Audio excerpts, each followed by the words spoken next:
నమస్కారం. మనతో పాటు కుర్తాల పీఠాధిపతి శ్రీ శ్రీ శ్రీ సిద్ధేశ్వరానంద భారతీ స్వామి వారు ఉన్నారు. నడిచే దైవంగా, నడిచే మంత్రాది దేవతగా స్వామివారు జగత్ ప్రసిద్ధులు. పూర్వాశ్రమంలో డాక్టర్ ప్రసాదరాయ కులపతిగా సాహిత్య లోకంలో అంతే ప్రసిద్ధులు.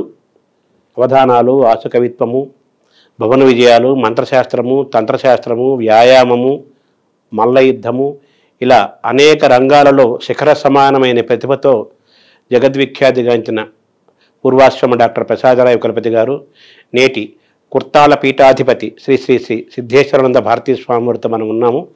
వారిని అడిగి వారి సాహిత్య, ఆధ్యాత్మిక, మంత్ర, వ్యాయామ జీవిత విశేషాలు తెలుసుకునే ప్రయత్నం చేద్దాం. స్వామి నమస్కారం. నారాయణ నారాయణ. మామూలుగా దేవతలకు అనేక పేర్లు ఉంటాయి. అలాగే మీ జీవితాన్ని ఒకసారి తెలుసుకుంటే, ఒకప్పుడు పోతరాజు వెంకట వరప్రసాదు, తర్వాత భార్గవ విద్యాదేవ కులపతి, తర్వాత ప్రసాదరాయ కులపతి, ఇప్పుడు సిద్ధేశ్వరానంద భారతి. వీటిని చూస్తే మీకు ఈ ప్రయాణాన్ని తలుచుకుంటే మీకు ఏమనిపిస్తుంది స్వామి? ఇందులో అనిపించేదేమున్నది, ఎప్పుడు ఏ అవసరాన్ని బట్టో లేకపోతే పెద్దలు ఇచ్చినటువంటి సూచనను అనుసరించో నామాలు ఉంటాయి.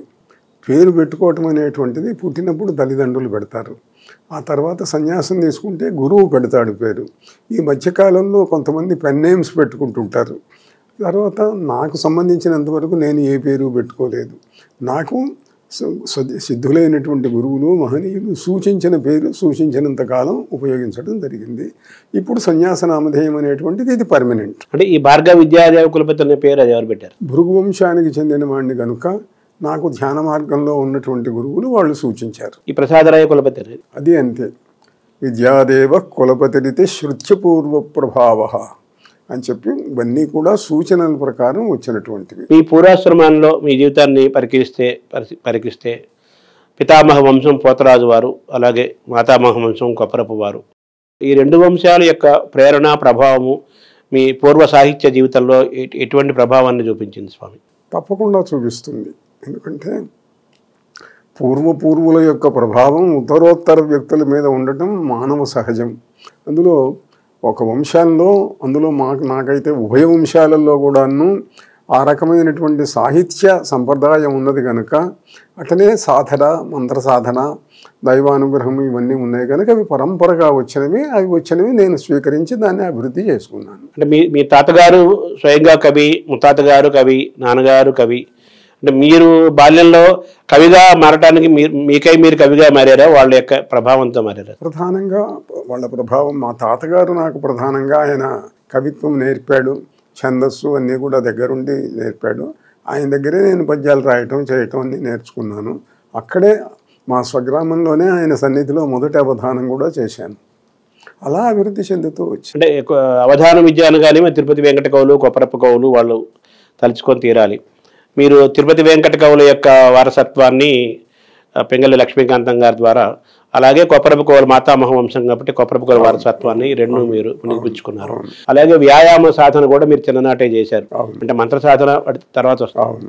ఈ వ్యాయామ సాధన కూడా మీకు ఇంటి వాతావరణం నుంచి వచ్చిందా? ఎలా వచ్చింది స్వామి? అంటే మా తాతగారు చాలా భుజబలం కలిగిన వాడు అని చెప్పేవారు.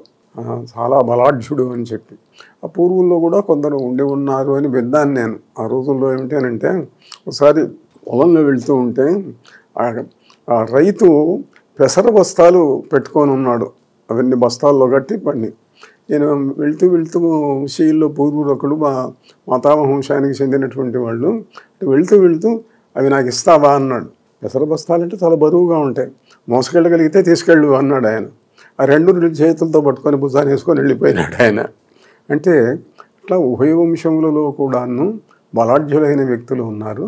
సరే, నాకు దానికి తగినటువంటి గురువులు దొరికారు. అందువల్ల ఆ రంగంలో కూడాను ముందుకు వెళ్ళటం జరిగింది. అంటే మీ తాతగారు కూడా వ్యాయామం చేసేవారు కనుకనే చాలా బలాఢ్యుడుగా ఉండేవాడు ఆయన. కొప్పరపు వెంకటరత్న కవి గారు మీకు పూర్వాశ్రమంలో మాతామహులు కదా, వారిని మీరు చూసారా? ఎందుకు చిన్నప్పటి నుంచి అక్కడే పెరిగాను నేను, మా స్వగ్రామంలోనూ ఆయన దగ్గర. కొప్పరం కాదు, ఏల్సూరు మా స్వగ్రామం. ఆయన ఎక్కువ భాగం నర్సరాపేటలో ఉండేవారు. అందువల్ల అక్కడ అప్పుడప్పుడు వెళ్ళటం చేయటం, ప్రతి సంవత్సరం పండుగలకు అన్నింటికీ కూడా రావటం ఉండేది. కొప్పరపు కవులకు అవధాన గురువులు మీ పూర్వాశ్రమంలో మీ ముత్తాత గారు అయిన పోతరాజు రామకవి గారు. అవును. మీరు అనుకోకుండా మీరు మొట్టమొదటి అవధానం కొప్పరపు కవుల మూడో తమ్ముడు బుచ్చిరామయ్య గారి అధ్యక్షతలో చేశారు కదా, అంటే ఆయన చేయమన్నారా మిమ్మల్ని అవధానం? అది ఎలా జరిగింది స్వామి? అది అంటే అవధానం నేను చేస్తున్నాను అన్న సంగతి విని ఈ కొప్పరం ఏదో ఒక కార్యక్రమానికి వివాహానికో దేనికో వెళ్తే అవధానాలు చేస్తూనే ఉంటారు కదా అని చెప్పి చేయమన్నారు, చేశాను అంతే. మీకు అవధాన గురువు అంటే ఎవరిని చెప్పాలి స్వామి? అవధాన గురువు అంటే మా తాతగారే. ఓహో. మా తాతగారే నా చేత మొదటి అవధానాన్ని చేయించారు. ఇది ఇంటర్నల్గా పరీక్ష కోసం అని చెప్పానమాట. ఇంటి వాతావరణంలో బంధువులు వాళ్ళు వీళ్ళు కూర్చొని అడగడం, చెప్పడం, అన్ని ధారణ బట్టి చెప్పడం చేసిన తర్వాత సరే ఇంకా పబ్లిక్గా తర్వాత చేయడం జరిగింది. పబ్లిక్గా చేసిన వాటిల్లో మొదటిది బుచ్చిరామయ్య గారిది సన్నిధిలో కొప్పరంలో. అది ఆ పద్యాలు కూడా బాగా అయ్యను మించిన అవన్నీ చాలా ప్రసిద్ధమైన పద్యాలు. ఆయన బుచ్చిరామయ్య గారిని కూడా మీరు చూడటం అనేది ఒక కొప్పరం సోదరులో ఒక అదృష్టం. సీతారాం ప్రసాదరావు గారిని కూడా మీరు చూశారు? బాగా తెలుసు. ఆయన మా ఇంటికి వచ్చేవారు. ఆయన తర్వాత వారిని చాలాసార్లు నేను అనేక సభలకు తీసుకొని వెళ్ళాను. చాలామంది విశాఖపట్నంలో, గుంటూరులో ఎన్నో చోట్ల వారి ఆశుకవిత ప్రదర్శనలు కూడా ఏర్పాటు చేయడం జరిగింది. సభలో ప్రజలు మంత్రముగ్ధులయ్యేవాళ్ళు. పోతరాజు రామకవి గారు 20 కళల్లో నిష్ణాతులని నేను చదివాను, విన్నాను స్వామి. అంటే మీరు చదువుకున్నప్పుడు తాతగారు చెప్తుండేవాళ్ళ రామకవి గారి గురించి? అవును, చెప్పేవారు. ఆయన సాహిత్యం మనకు అందుబాటులో ఉందా స్వామి ఇప్పుడు? కొన్ని గ్రంథాలు కొద్దిగా ఉన్నాయి, అందుబాటులో ఉన్నాయి. కొన్ని అచ్చు వేసాము. ఆయన వివిధ సంచారాలు చేశాడు. తీర్థయాత్రలు చేసేటప్పుడు కాశీ మొదలైన క్షేత్రాలన్నింటిలో వెళ్ళినప్పుడల్లా ఎన్నో పద్యాలు, శతకాలు ఇవన్నీ కూడా రాశాడు. అవి దొరికినంత వరకు అచ్చు వేశాం. అంటే మీ పేరు బాగా ప్రభావితం చూపిన పూర్వ మహాకవులు అంటే ఎవరని చెప్పాలి స్వామి? అది ఆంధ్ర సాహిత్యంలో ఉన్నటువంటి పూర్వ మహాకవులు అందరూ ప్రభావం చూపిస్తారు సహజంగా. అంటే మీరు పోతన్న గారి మీద నేమో పరిశోధన చేసి డాక్టరేట్ తీసుకున్నారు. అలాగే అన్న తిక్కన్న నీకన్న మిన్న సున్నా అంటూ పద్యాలు చెప్పారు. అలాగే శ్రీనాథుడిని దర్శనం చేసుకొని ఇది చేశారు. ఇలా ప్రయాణం జరిగింది కదా. అదే ఆ ప్రాంతం అంతా ఎర్రాప్రగడ, శ్రీనాథుడు, కొప్పరపు కవులు, వినుకొండ వల్లభరాయుడు, నన్నిచోడుడు ఇటువంటి మహనీయులు సంచరించిన ప్రాంతం కదా కొండవీడు, పలనాడు. ఆ ప్రాంతంలో అంతమంది కవులకి ఎలా నిలయమైంది స్వామి?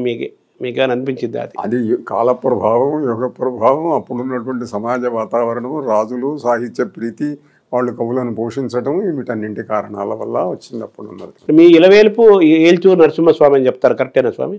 కరెక్ట్, నరసింహస్వామి మా ఇలవేల్పు. తర్వాత మీరు మామూలు కొంతమంది ఒక్కొక్క రంగంలో ఒక రకమైన ఒక స్థాయి దాకా వెళ్తారు. మీరు వ్యాయామము, మంత్రశాస్త్రము, యోగ విద్య, ప్రాణాయామము, అవధానము, సాహిత్యము, మామూలు విద్య, వీటన్నింటిలో కూడా మీరు మొదటి నుంచి కూడా ఒక నెంబర్ 1గా మీరు ఒక శిఖర సమానమైన సామాన్లు వచ్చారు కదా. ఇది ఒక పట్టుదలతో, ఆసక్తితో ఇలా సారటానికి మిమ్మల్ని నడిపించిన ఏంటి స్వామి? ఏ శక్తి నడిపించింది మిమ్మల్ని? ఏ మనిషినైనా పూర్వజన్మ కర్మ నడిపిస్తూ ఉంటుంది. ఆ నడవటానికి అనుగుణమైనటువంటి వాతావరణంలో పుట్టి, వాతావరణంలో పెరిగి, దానికి సంబంధించిన వ్యక్తులు దైవానుగ్రహం వల్ల సన్నిహితులైతారు. వాళ్ళ దగ్గర నుంచి ఆయా విశేషాలు నేర్చుకోవడం జరుగుతుంది. అలా మానవుడి యొక్క జీవితము పూర్వ జన్మ కర్మ విశేషముల చేత జరుగుతూ ఉంటుంది. అయితే జరిగిన తర్వాత కొన్నాళ్లకు నాకు ఇదంతా కూడా మహనీయులైనటువంటి సిద్ధాశ్రమయోగుల యొక్క ప్రభావము. నేను అక్కడి నుంచి వచ్చిన వాడిని. వాళ్ళ సంకల్పం వల్ల ఇవన్నీ జరుగుతూ ఉన్నవి. ఈ ప్రేరకులందరూ వస్తున్నారు, ఇవన్నీ చేయిస్తున్నారు అన్న సంగతి తెలుసుకోవడానికి కొంతకాలం పట్టింది. తెలుసుకున్న తర్వాత వాళ్ళతో అనుబంధం బాగా కలిగింది. మీకు మొట్టమొదటిగా మీ జీవితంలో ప్రవేశించిన మంత్రము ఏది స్వామి? అది ఎలా వచ్చింది స్వామి? ఎలా చేరింది మీకు? నేను మొట్టమొదట్లో చేసినటువంటి మంత్రం పంచాక్షరి మంత్రం. అది ధ్యానంలో పరమేశ్వరుడే అనుగ్రహించాడు. అంటే ఈ ధ్యానం చేయాలనే ఆలోచన మీకు ఏ వయసులో కలిగింది? ఇప్పుడే చెప్పాను కదా, ధ్యానం చేయటం అనేటువంటి ఆలోచన చాలా చిన్నప్పుడే 12 ఏళ్ళు, 13 ఏళ్ళు, 14 ఏళ్ల వయసులోనే ధ్యానం మీద ఆసక్తి బాగా కలిగింది. ఆ కలిగినవి కొన్ని స్వప్న దత్తాలు, కొన్ని ధ్యాన దత్తాలు, కొన్ని గురు దత్తాలు, ఇవన్నీ ఉంటాయి. అంటే 2002లో మీరు సన్యసించి కుర్తాల పీఠాధిపతి అయ్యారు. సెప్టెంబర్లో సన్యసించారు, డిసెంబర్లో పీఠాధిపతి అయ్యారు. మళ్ళీ అంత ముందు కూడా మీరు సన్యసించి ఒక సన్యాసం, అటువంటి జీవితం గడపాలని ఒక సమయంలో అనుకున్నారా స్వామి? అనుకున్నాను, చిన్న వయస్సులో అనుకున్నాను. అయితే ఏమిటంటే సంప్రదాయం ప్రకారం సన్యాసం తీసుకోవాలి అని అంటే తల్లిదండ్రులు అంగీకరించాలి, తల్లిదండ్రులు ఆనాడు నేను మా వంశంలో నేను పెద్దవాడిని కాబట్టి వాళ్ళు అంగీకరించలేదు, అందువల్ల తాత్కాలికంగా ఆగిపోయింది. ఇప్పుడు పూర్వ జన్మల గురించి ఇందాక మీరు ప్రస్తావన తీసుకొచ్చారు. ఇన్ని జన్మలు అనేవి ఉన్నాయి, అసలు పూర్వ జన్మలు అనేవి ఉన్నాయని మీకు ఎలా మీరు అనుభవంలోకి వచ్చింది స్వామి? దీనికి రెండు మార్గాలు. ఒకటి, మనం ఏ వాతావరణంలో పెరిగామో, మనం చదువుకున్నటువంటి పురాణాలు, గ్రంథాలు, శాస్త్రాలు ఇవన్నీ కూడాను ఉన్నవి అని చెబుతున్నవి. అంటే ఏమున్నవి అని అనటానికి మనకు శృతి, మనకు విశ్వాసం, వినికిడి వల్ల వచ్చినటువంటి విశ్వాసం. అంటే మనకు 3 రకాలు చెబుతారు: ప్రత్యక్ష ప్రమాణం, అనుమాన ప్రమాణం, ఆప్తవాక్యం అని చెప్పి. ప్రత్యక్ష ప్రమాణం ద్వారా తెలుసుకోవటానికి తపస్సు చేసిన తర్వాత కొన్నాళ్లకు బాగా అన్ని విశేషాలు తెలిసినాయి. ఈ మిగతా 2 ఉన్నాయి కదా, అనుమాన ప్రమాణం, ఆప్తవాక్యం. అంటే మనం గౌరవించేటువంటి పెద్దలు, పూజ్యులు చెబితే వాటిని నమ్ముతాం. అంటే మీకు పూర్వజన్మల యొక్క దర్శనము, అనుభవం ఎప్పుడు కలగటం ప్రారంభమైంది? సుమారుగా 20 ఏళ్ల ప్రాంతం నుంచి మొదలైంది. నెమ్మది నెమ్మదిగా అనేక విశేషాలు తెలుస్తూ వచ్చినాయి. అంటే దాదాపు ఎన్ని వందల సంవత్సరాల నాటి జన్మని మీరు మొట్టమొదటిగా దర్శనం చేసుకున్నారు స్వామి? అది మొట్టమొదట ఏ వ్యక్తి అయినా ఒక పూర్వజన్మ దర్శనం వస్తుంది. అక్కడి నుంచి మరి కొన్ని గుర్తు రావడం. తర్వాత నేను 5000, 6000 ఇంకా వెనకాలకు కూడా వెళ్ళాను. ఆ విషయాలన్నీ కూడా సిద్ధేశ్వరి యానం అన్న గ్రంథంలో నేను ఎన్ని వేల లక్షల జన్మల విశేషాలు అన్నీ ఉన్నవి చెప్పాను. దాంట్లో అది హిమాలయ పర్వతాలతోటి, ఆ ప్రాంతంతో, అక్కడ యోగులతోటి, అక్కడ సిద్ధపురుషులతో కూడా మీకు అనేకమైన అనుభవాలు ఎన్నో, మీరు చెప్పినట్టుగా ఎన్నో జన్మలుగా అది అవుతుంది కదా స్వామి? అవును. అది ఇప్పటికీ కూడా ఆ హిమవత్ పర్వత ప్రాంతాల్లో సిద్ధపురుషులు, యోగులు, మహర్షులు ఉన్నారు అంటారు. అది అది మీరు చూసారా? ఉన్నారు అనేది మామూలు మాట, ఉన్నారు అనేది నా మాట. మీరు మాత్రమే చెప్పగలిగారు, మేము అది చెప్పలేము కాబట్టి. నేను వెళ్ళాను, చూశాను, వాళ్ళతో మాట్లాడాను, వాళ్ళతో అనుబంధం ఉన్నది. వాళ్ళు ఎన్నో విషయాలు గుర్తు చేశారు, ఎన్నో విషయాలు ప్రబోధించారు, ఎందరిని గురించో చెప్పారు. అందువల్ల నాకు అది ప్రత్యక్ష ప్రమాణం. మొట్టమొదటిగా మీకు దర్శనమైన మంత్రము పంచాక్షరి మంత్రం స్వామి. పంచాక్షరి తర్వాత మీరు నాగమంత్రము చేశారు, దత్తాత్రేయ మంత్రము, హనుమత్ మంత్రము, కాళీ మంత్రము, ఇలాగే చాలా మంత్రాలు మీరు చేసుకుంటూ వచ్చారు కదా. అంటే ఇన్ని మంత్రాలు అని మనం చాలా మంత్రాలు అంటారు, ఉన్నాయి అంటారు కదా. ఒక్కో దేవత కూడా అనేక మంత్రాలు కదా. అంటే ఒక మంత్రం సరిపోదా, ఇన్ని మంత్రాలు చేయాలనే ఒక ప్రశ్న కూడా ఉంటుంది కదా స్వామి, ఎలా దాన్ని? దీనికి ఒక నిబంధన అంటూ ఏమీ లేదు, ఒక మంత్రం చాలు.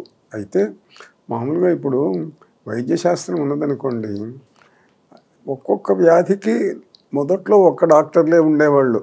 ఎంబీబీఎస్ఓ, ఎండీనో, ఎంఎస్ఓ ఉండేవాళ్ళు. ఇప్పుడు స్పెషలైజేషన్స్ పెరిగినాయి. అట్లా కాలికో డాక్టరు, వేలికో డాక్టరు, కంటికో డాక్టరు.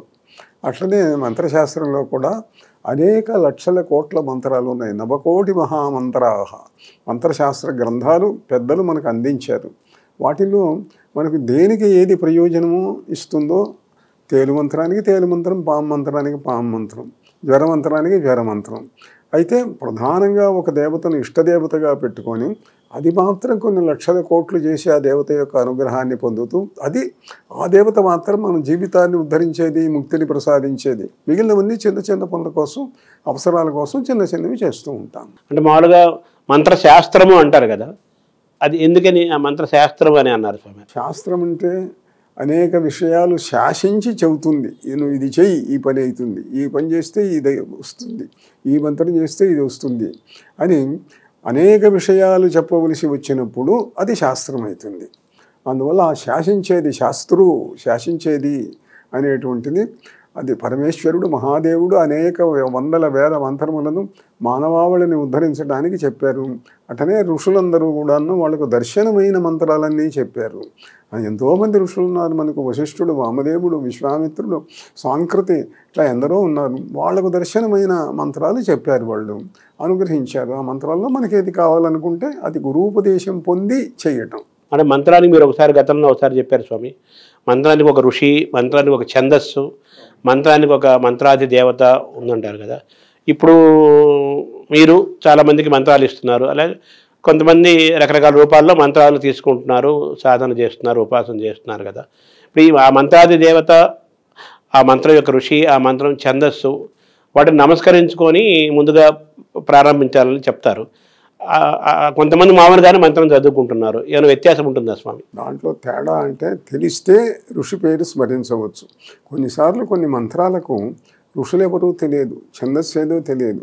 అట్లాంటప్పుడు ఏమిటి అంటే పేరు తెలియకపోయినా మంత్ర ఋషికి నమస్కారము, మంత్ర ఛందోదేవతకు నమస్కారము అని మనస్సులో అనుకొని, పేరక్కర్లే అనుకొని మంత్రం చేయవచ్చు. అయితే వీటిల్లో ఇవన్నీ కూడా ఏమిటంటే ఋషులు, ఛందస్సులు ఇవన్నీ వైదికమైనటువంటి పౌరాణికమైన మంత్రాలకు మాత్రమే. మీరు ఇప్పుడు శాబర అన్న మాట కూడా ఒకసారి అన్నారు. శాబర మంత్రములకు ఇవేవి ఉండవు.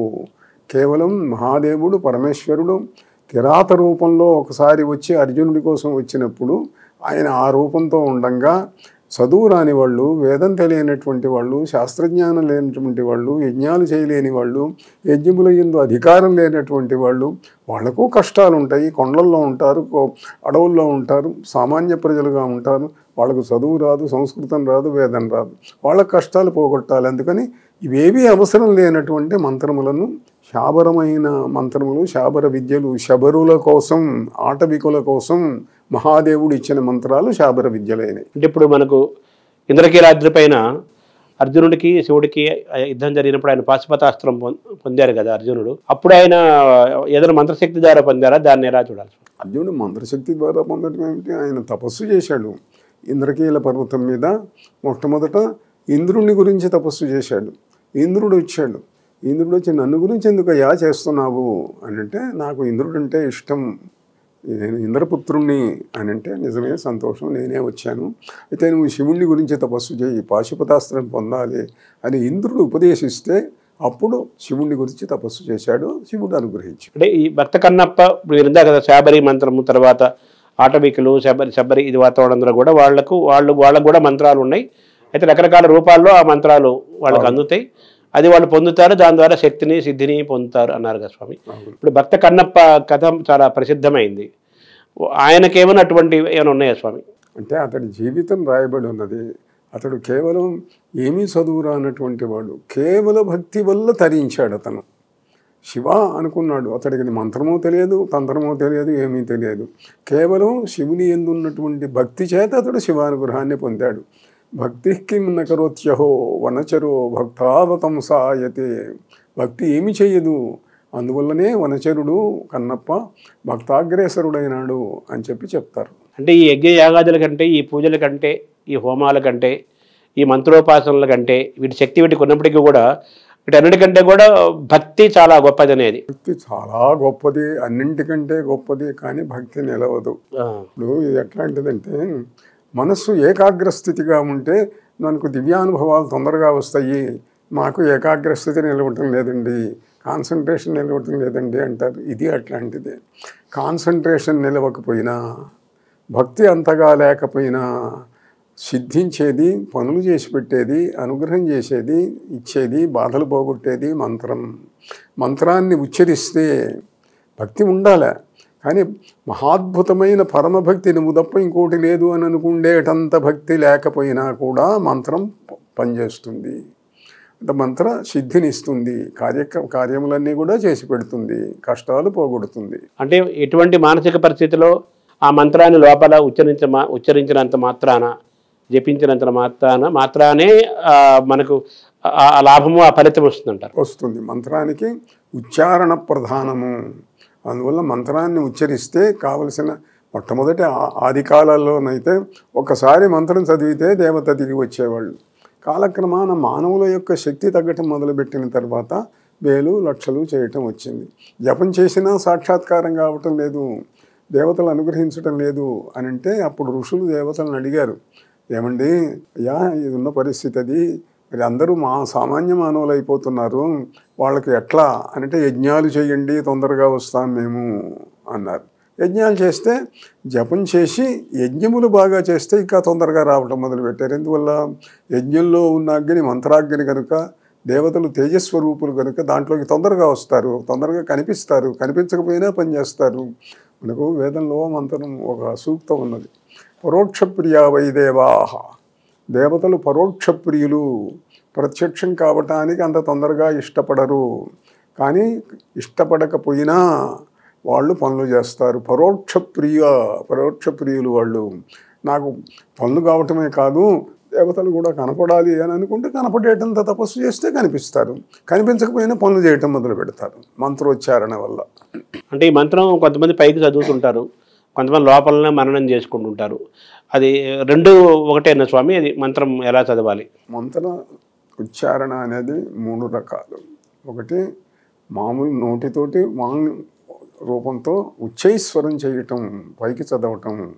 రెండోది ఉపాంశు జపము, పెదవులు కదిలిస్తూ చేయటము.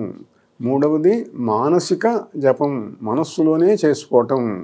మనస్సులో చేసుకుండేది అన్నింటికంటే గొప్పది. అయితే ఈ ఉచ్చారణలో సౌకర్యం ఏమిటి అంటే, ఉచ్చారణలో స్వరం ఉంటుంది పైకి చదివేటప్పుడు, ఆ స్వరానికి కూడా ఒక శక్తి ఉన్నది. శబ్దం ఉచ్చారణే కాక శబ్ద స్వరానికి కూడా శక్తి ఉంది కాబట్టి మానసికమైనటువంటి ఏకాగ్రత వచ్చిందాకా కూడా పైకి చదవచ్చు. వేదమంత్రాలన్నీ పైకి చదువుతారు. చదివితే ఏమవుతుంది, ఆ స్వరం ఉన్నది, ఆ స్వరంలో నుండి పుట్టేటువంటి శబ్ద తరంగములు ఆ జీవిని తొందరగా ఉద్ధరిస్తాయి. ఆ వాతావరణం అంతా కూడా దివ్య వాతావరణంగా మారుస్తుంది. అందుకే వేద ప్రవచనాలు ఇవన్నీ కూడా చేయటంలో ఉండే ఉద్దేశం అదే. అంటే ఈ మంత్రము అనేది కేవలం భారతీయులకు మాత్రమే సంబంధించిందా? ప్రపంచంలో మిగతా దేశాల వాళ్ళకి, మిగతా భాషల వాళ్ళకి కూడా ఉందా? మంత్రాలకు దేశము, జాతి, భాష ఇవేవీ నియమాలు లేవు. అన్ని భాషలలోనూ మంత్రాలు ఉన్నాయి. ఆ మంత్రాలన్నింటికీ వివిధ దేవతలు ఉన్నారు. అందువల్ల మంత్రములకు అనేటువంటికి ఒక పరిమితి కానీ, ఓ నియమ ఇది ఇట్లనే ఉండాలి అని కానీ ఏమీ లేదు. ప్రపంచం అంతా ఉన్నాయి మంత్రాలు, అన్ని భాషల్లోనూ ఉన్నాయి. ఒక సంస్కృతంలోనే కాదు, ఇతర భాషల్లో కూడా ప్రాచీన భాషల్లో ఉన్నాయి. అట్లనే తెలుగులో, కన్నడంలో, మలయాళంలో, హిందీలో, ఉర్దూలో ఇవన్నీ ఎన్ని భాషల్లోనూ ఉన్నాయి మంత్రాలు. అయితే ఇవన్నీ ఎట్లా వచ్చినవి అని అంటే, మహామంత్రములన్నీ ఋషులు ఇచ్చారు. ఎవరో సిద్ధి పొందినటువంటి వాళ్ళు, సిద్ధశక్తులు పొందినటువంటి వాళ్ళు తమకు స్ఫురించిన మంత్రాలు ఇచ్చారు కొన్ని. వాటిల్లో కొన్ని మనకు అవి అర్థం కూడా కనపడవు. కొన్నింటికి అర్థాలు ఉంటాయి, కొన్నింటికి అర్థాలు ఉండవు. ఇప్పుడు ఉదాహరణకు ఓ వ్యక్తికి దెబ్బ తగిలిందనుకోండి, గాయమైంది, నెత్తురు గారుతుంది. మనం ఏదో సంస్కృతంలో మంత్రశాస్త్రంలో ఏదో ఒక మంత్రం ఉంటుంది, ఏదో రక్తస్రావమును ఆపవలసింది అనో స్తంభయానో ఏదో ఉంటుంది. అదే శాబర మంత్రంలో వచ్చేసరికి ఇంద్రుడా, చంద్రుడా, దెబ్బ తగిలిన దేవేంద్రుడా, నెత్తురు కట్టు నా ఆన నా గురువాన అంటాడు. ఇదే మంత్రం పనిచేస్తుంది. ఎందువల్ల ఇది శాబర మంత్రంగా వచ్చినటువంటి మంత్రం కాబట్టి పెద్దగా జపం చేయకుండా పనిచేస్తుంది. ఇలా చేసేవి చాలా వేగంగా పనిచేసేటువంటి మంత్రాలు అన్ని భాషల్లోనూ కూడా ఉన్నాయి. వాటికి ఏమిటి అంటే, గురువు యొక్క ఉపదేశం ప్రధానం. ఉపదేశిస్తే అది పనిచేయటం మొదలు పెడుతుంది. అంటే మామూలు తేలు మంత్రము, పాము మంత్రం అని చెప్పి మనం వినేవాళ్ళం కదా. అవి కూడా అంతే. అవి సంస్కృతంలో ఉన్నాయి. మేరుతంత్రాది గ్రంథాలన్నింటిలో కూడా ఈ విద్యలు అన్నింటికీ మంత్రాలు ఉన్నాయి. ఇవి కాక శాబర విద్యల్లో ఉన్నాయి, వివిధ భాషల్లోనూ ఉన్నాయి. అవి పనిచేస్తూ ఉంటాయి. స్వామి, మంత్ర శక్తి అంటారు, అలాగే మంత్ర సిద్ధి అంటారు, మంత్రసిద్ధి. అలాగే మంత్రం పైన అధికారం అంటారు. మంత్రం పైన అధికారం ఎప్పుడు వస్తుంది? అధికారం వచ్చినట్టు మనకు ఎలా తెలుస్తుంది? మంత్రం సిద్ధించినట్టు మనకు అసలు ఎలా అర్థమవుతుంది? ఈ రెండింటిని అసలు ఎలా చూడాలి? మంత్ర సిద్ధిని ఎలా చూడాలి, మంత్రం పైన అధికారాన్ని ఎలా చూడాలి? ఇవి మనకు ఎలా అనుభవంలోకి ఎలా వస్తాయి, ఎలా తెలుసుకోవాలి? తంత్రంలో ఈ విషయాన్ని గురించి చక్కటి సమాధానాలు చెప్పారు. ఏమిటంటే, ఒక వ్యక్తి గురువు దగ్గర మంత్రోపదేశం పొందాడు. ఆ గురువు గారు మంత్రంతో పాటు కొంత శక్తిని అతడికి ఇచ్చాడు. ఇచ్చిన సంగతి తెలియదు ఇతడికి విజన్ డెవలప్ కాలేదు, కొత్తగా సాధన మొదలుపెట్టాడు. అయితే ఏమిటి అని అంటే, నువ్వు 3 రోజుల పాటు మంత్రాన్ని గురువు చెప్పిన సంఖ్య చేసి ఉపవాసం ఉండి రాత్రిపూట భూశయనం చెయ్యి, చాప మీద పడుకో. ఈ 3 రోజులలో నీకు కళలు వస్తాయి. ఆ కళలలో కనిపించే దృశ్యాలను బట్టి నీకు దేవత మొదటనే కనపడదు. కనపడకపోయినా ఆ కనిపించిన దృశ్యాలను బట్టి నీకు మంత్రం పనిచేస్తుందా, సిద్ధిస్తుందా లేదా తెలుసుకోవచ్చును. అంటే ఎట్లా అనంటే, తెల్లటి వస్తువులు, వెన్నెలలు, సూర్యకాంతులు, అట్లనే శుభసూచకమైనటువంటి విగ్రహాలు, దేవతా విగ్రహాలు, ఎవరైనా యోగులు, ఇలాంటివి కనుక కనిపించేటట్లయితే మంత్రం నీకు సిద్ధిస్తుంది అని సూచన. అట్లా కాక నల్లటి వస్తువులు, ఇంకా వికారమైనటువంటి రూపాలు, చీకట్లు, బాధలు ఇట్లాంటివి కనిపిస్తే ఈ మంత్రం జాగ్రత్తగా మళ్ళీ గురువుగారి దగ్గరికి వెళ్ళి ఆయన ఏ సూచనలు ఇస్తే ఆ సూచనలు తీసుకొని ఆ మంత్రం కాకపోతే ఇంకో మంత్రం అయితే గురువు ఇచ్చేటప్పుడు ఇవి సూచిస్తాడు. అందువల్ల ఆయన జాగ్రత్తగా చెప్పిన సంఖ్య చెప్పిన పద్ధతిలో చెయ్యాలి. చాలామంది చెయ్యరు. మంత్రం చెయ్యటం అనే దానికి చాలా కఠోరమైన కఠిన నియమాలు పెట్టుకొని చేస్తే తొందరగా వస్తుంది.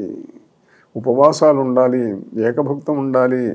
వాటిల్లో ఇందాక మీరు ఒక మాట అన్నారు, భక్తి సాధన, ఈ రెండిట్లో భక్తి ఉంటే తొందరగా వస్తుంది. లేకపోతే కాస్త కష్టపడాలి, తపస్సు చేయాలి. తపస్సు అంటే ఏమిటి?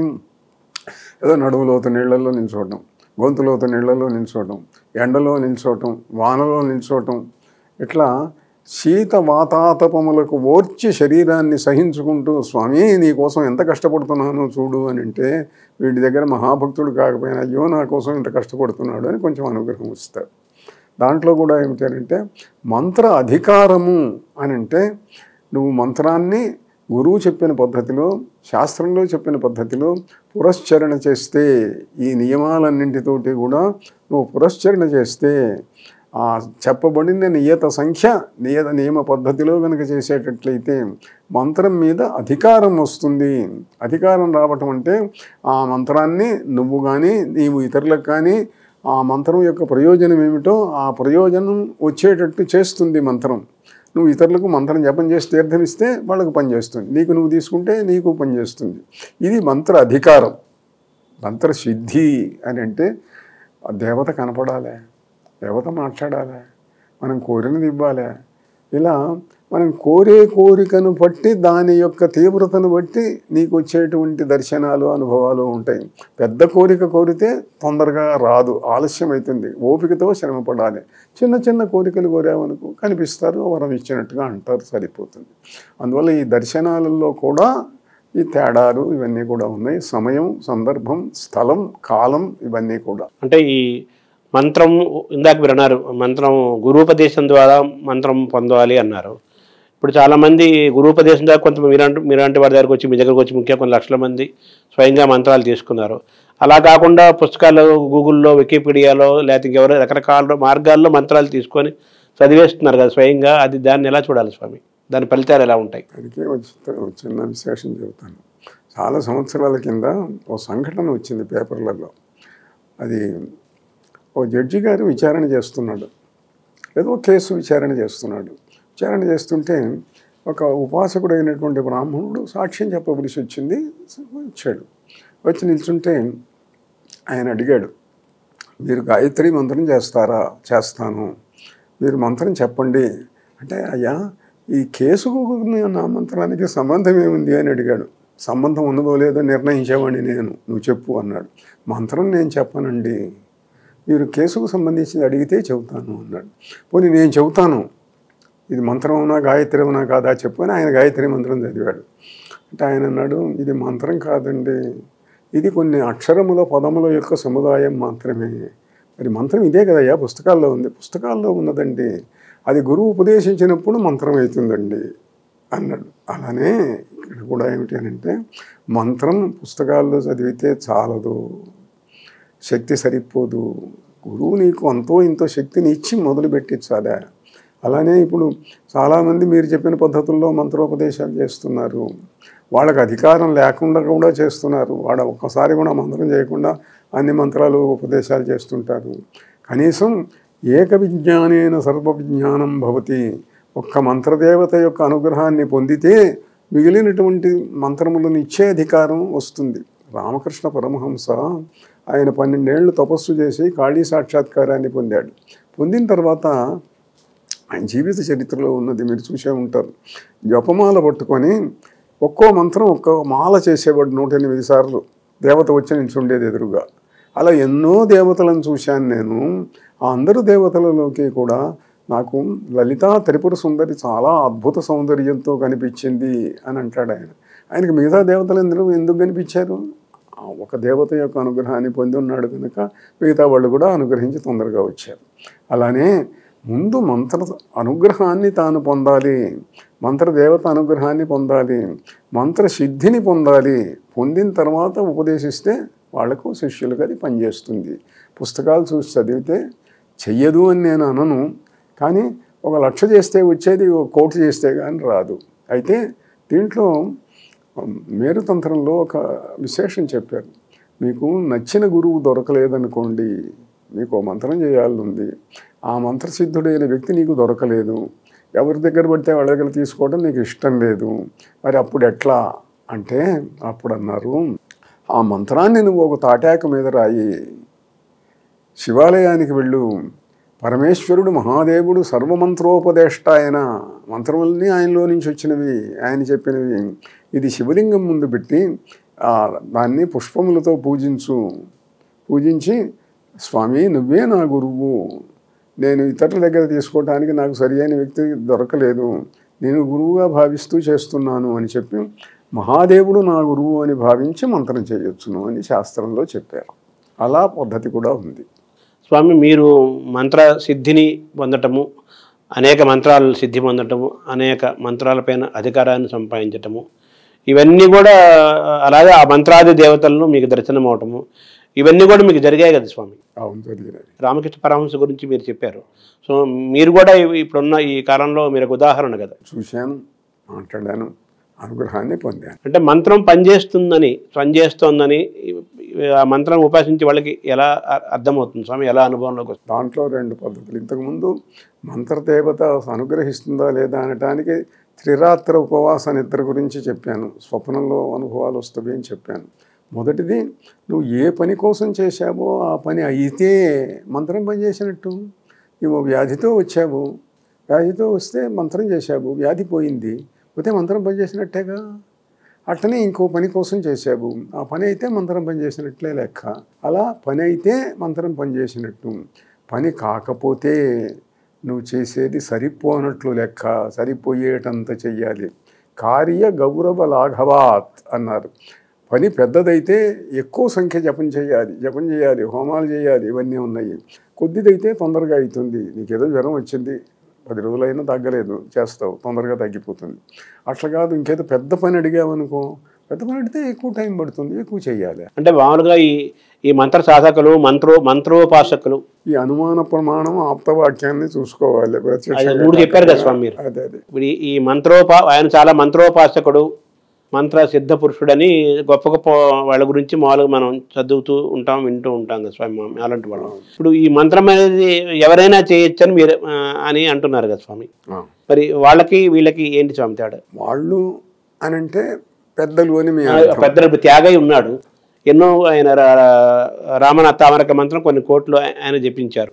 పూర్వ మహర్షులు ఉన్నారు, అలాగే మహాకవులు ఉన్నారు, వాగ్గేయకారులు ఉన్నారు, మీ వరకు మీరు ఉన్నారు.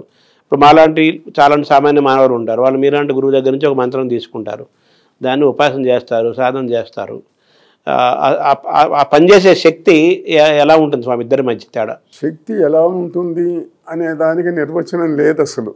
వాళ్ళ యొక్క త్యాగయ్య గారికి ఇంత సంఖ్య చేశారు అనేది ఏదో లోకంలో ఉన్నా, ఆయన మహాభక్తుడు, భక్తి వల్లనే తరించాడు ఆయన. అందువల్ల ఆయన చేశాడు గాక, కానీ ప్రధానమైంది అనితర సాధ్యమైనటువంటి భక్తి ఆయనలో ఉన్నది. అందువల్ల రాముడు అనుగ్రహించాడు ఆయన. అందువల్ల భక్తి సాధన 2 సమ్మిళితమైనటువంటి జీవితం ఆయనది. అటువంటి వాళ్ళు తక్కువగా ఉంటారు. 2 పాళ్లల్లోనూ కూడా సమానంగా ఉన్నటువంటి మహాపురుషులు కొద్దిమంది ఉంటారు. అంటే ఈ లౌకిక జీవితం గడుపుతూ మామూలు జీవితంలో ఉంటూ ఇలా ఆధ్యాత్మికమైన దైవభక్తితోటి మంత్రాలు తీసుకొని పూజ చేస్తూ ఉపాసించే వాళ్ళే ఎక్కువ మంది ఉంటారు కదా? తప్పకుండా ఉంటారు. అయితే వాళ్ళ సాధన యొక్క తీవ్రతను బట్టి దేవతానుగ్రహం ఉంటుంది. అంటే కాళిదాసు నుంచి కొప్పరపు కవులు వరకు, శ్రీనాథుడు వరకు, వీళ్ళందరూ కూడా ఒక్కొక్కరికి ఒక్కొక్క ఉపాస్య దేవతలు ఉన్నారు. సో ఇక్కడ ఈ దేవతలు వాళ్ళు ఉపాసించిన తీరులో ఆ తీరు వాళ్ళు ఎటువంటి తీరును వాళ్ళు ఎంచుకున్నారు మీరు అధ్యయనం? ఎటువంటి తీరులు ఎంచుకున్నారో మనకు చెప్పలేదుగా. అదే అందుకే అడుగుతున్నాను స్వామి. మళ్ళీ ఈ మంత్రాన్ని చెప్పించారు, ఊహిస్తాం అంతే. వాళ్ళ జీవితాలను చూసి వాళ్ళు ఇలా చేసి ఉంటారేమో అని ఊహిస్తాము.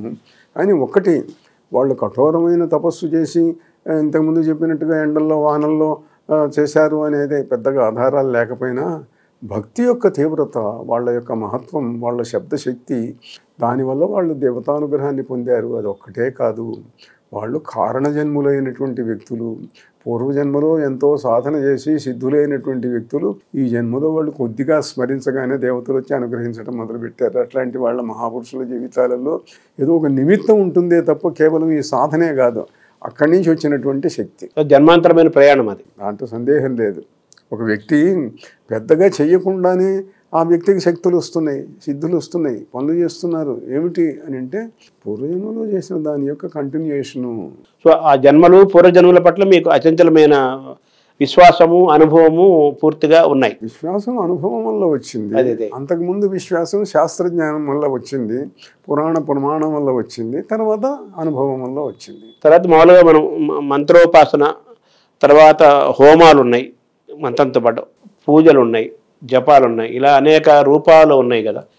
ఇవేమీ లేకుండా మామూలుగా దేవుడి పట్ల ఒక భక్తి విశ్వాసం ఉంది. వీటిలో ఏది ఎక్కువ శక్తివంతమైంది? ఏది ఎక్కువ శక్తివంతం అనేటువంటి దానికి కూడాను ప్రమాణం ఉన్నది. పూజ కోటి సమం స్తోత్రం, స్తోత్ర కోటి సమం జప, జపకోటి సమం ధ్యానం, ధ్యాన కోటి సమం లయ. పూజలు చేస్తాం మనం. పూజల కంటే స్తోత్రములు, మహర్షులు చెప్పినటువంటి స్తోత్రములకు శక్తి ఎక్కువ. అంటే దాంట్లో శబ్దము యొక్క సహాయం ఉంటుంది. ఋషులు మన మాటలతోటి స్వామి నన్ను అనుగ్రహించు, రక్షించు, కాపాడు అన్నదానికంటే ఋషి చెప్పినటువంటి స్తోత్రాలు కనుక చదివితే వాటికి శక్తి ఉంటుంది. కాబట్టి ఇంకా తొందరగా దేవతలు అనుగ్రహిస్తారు.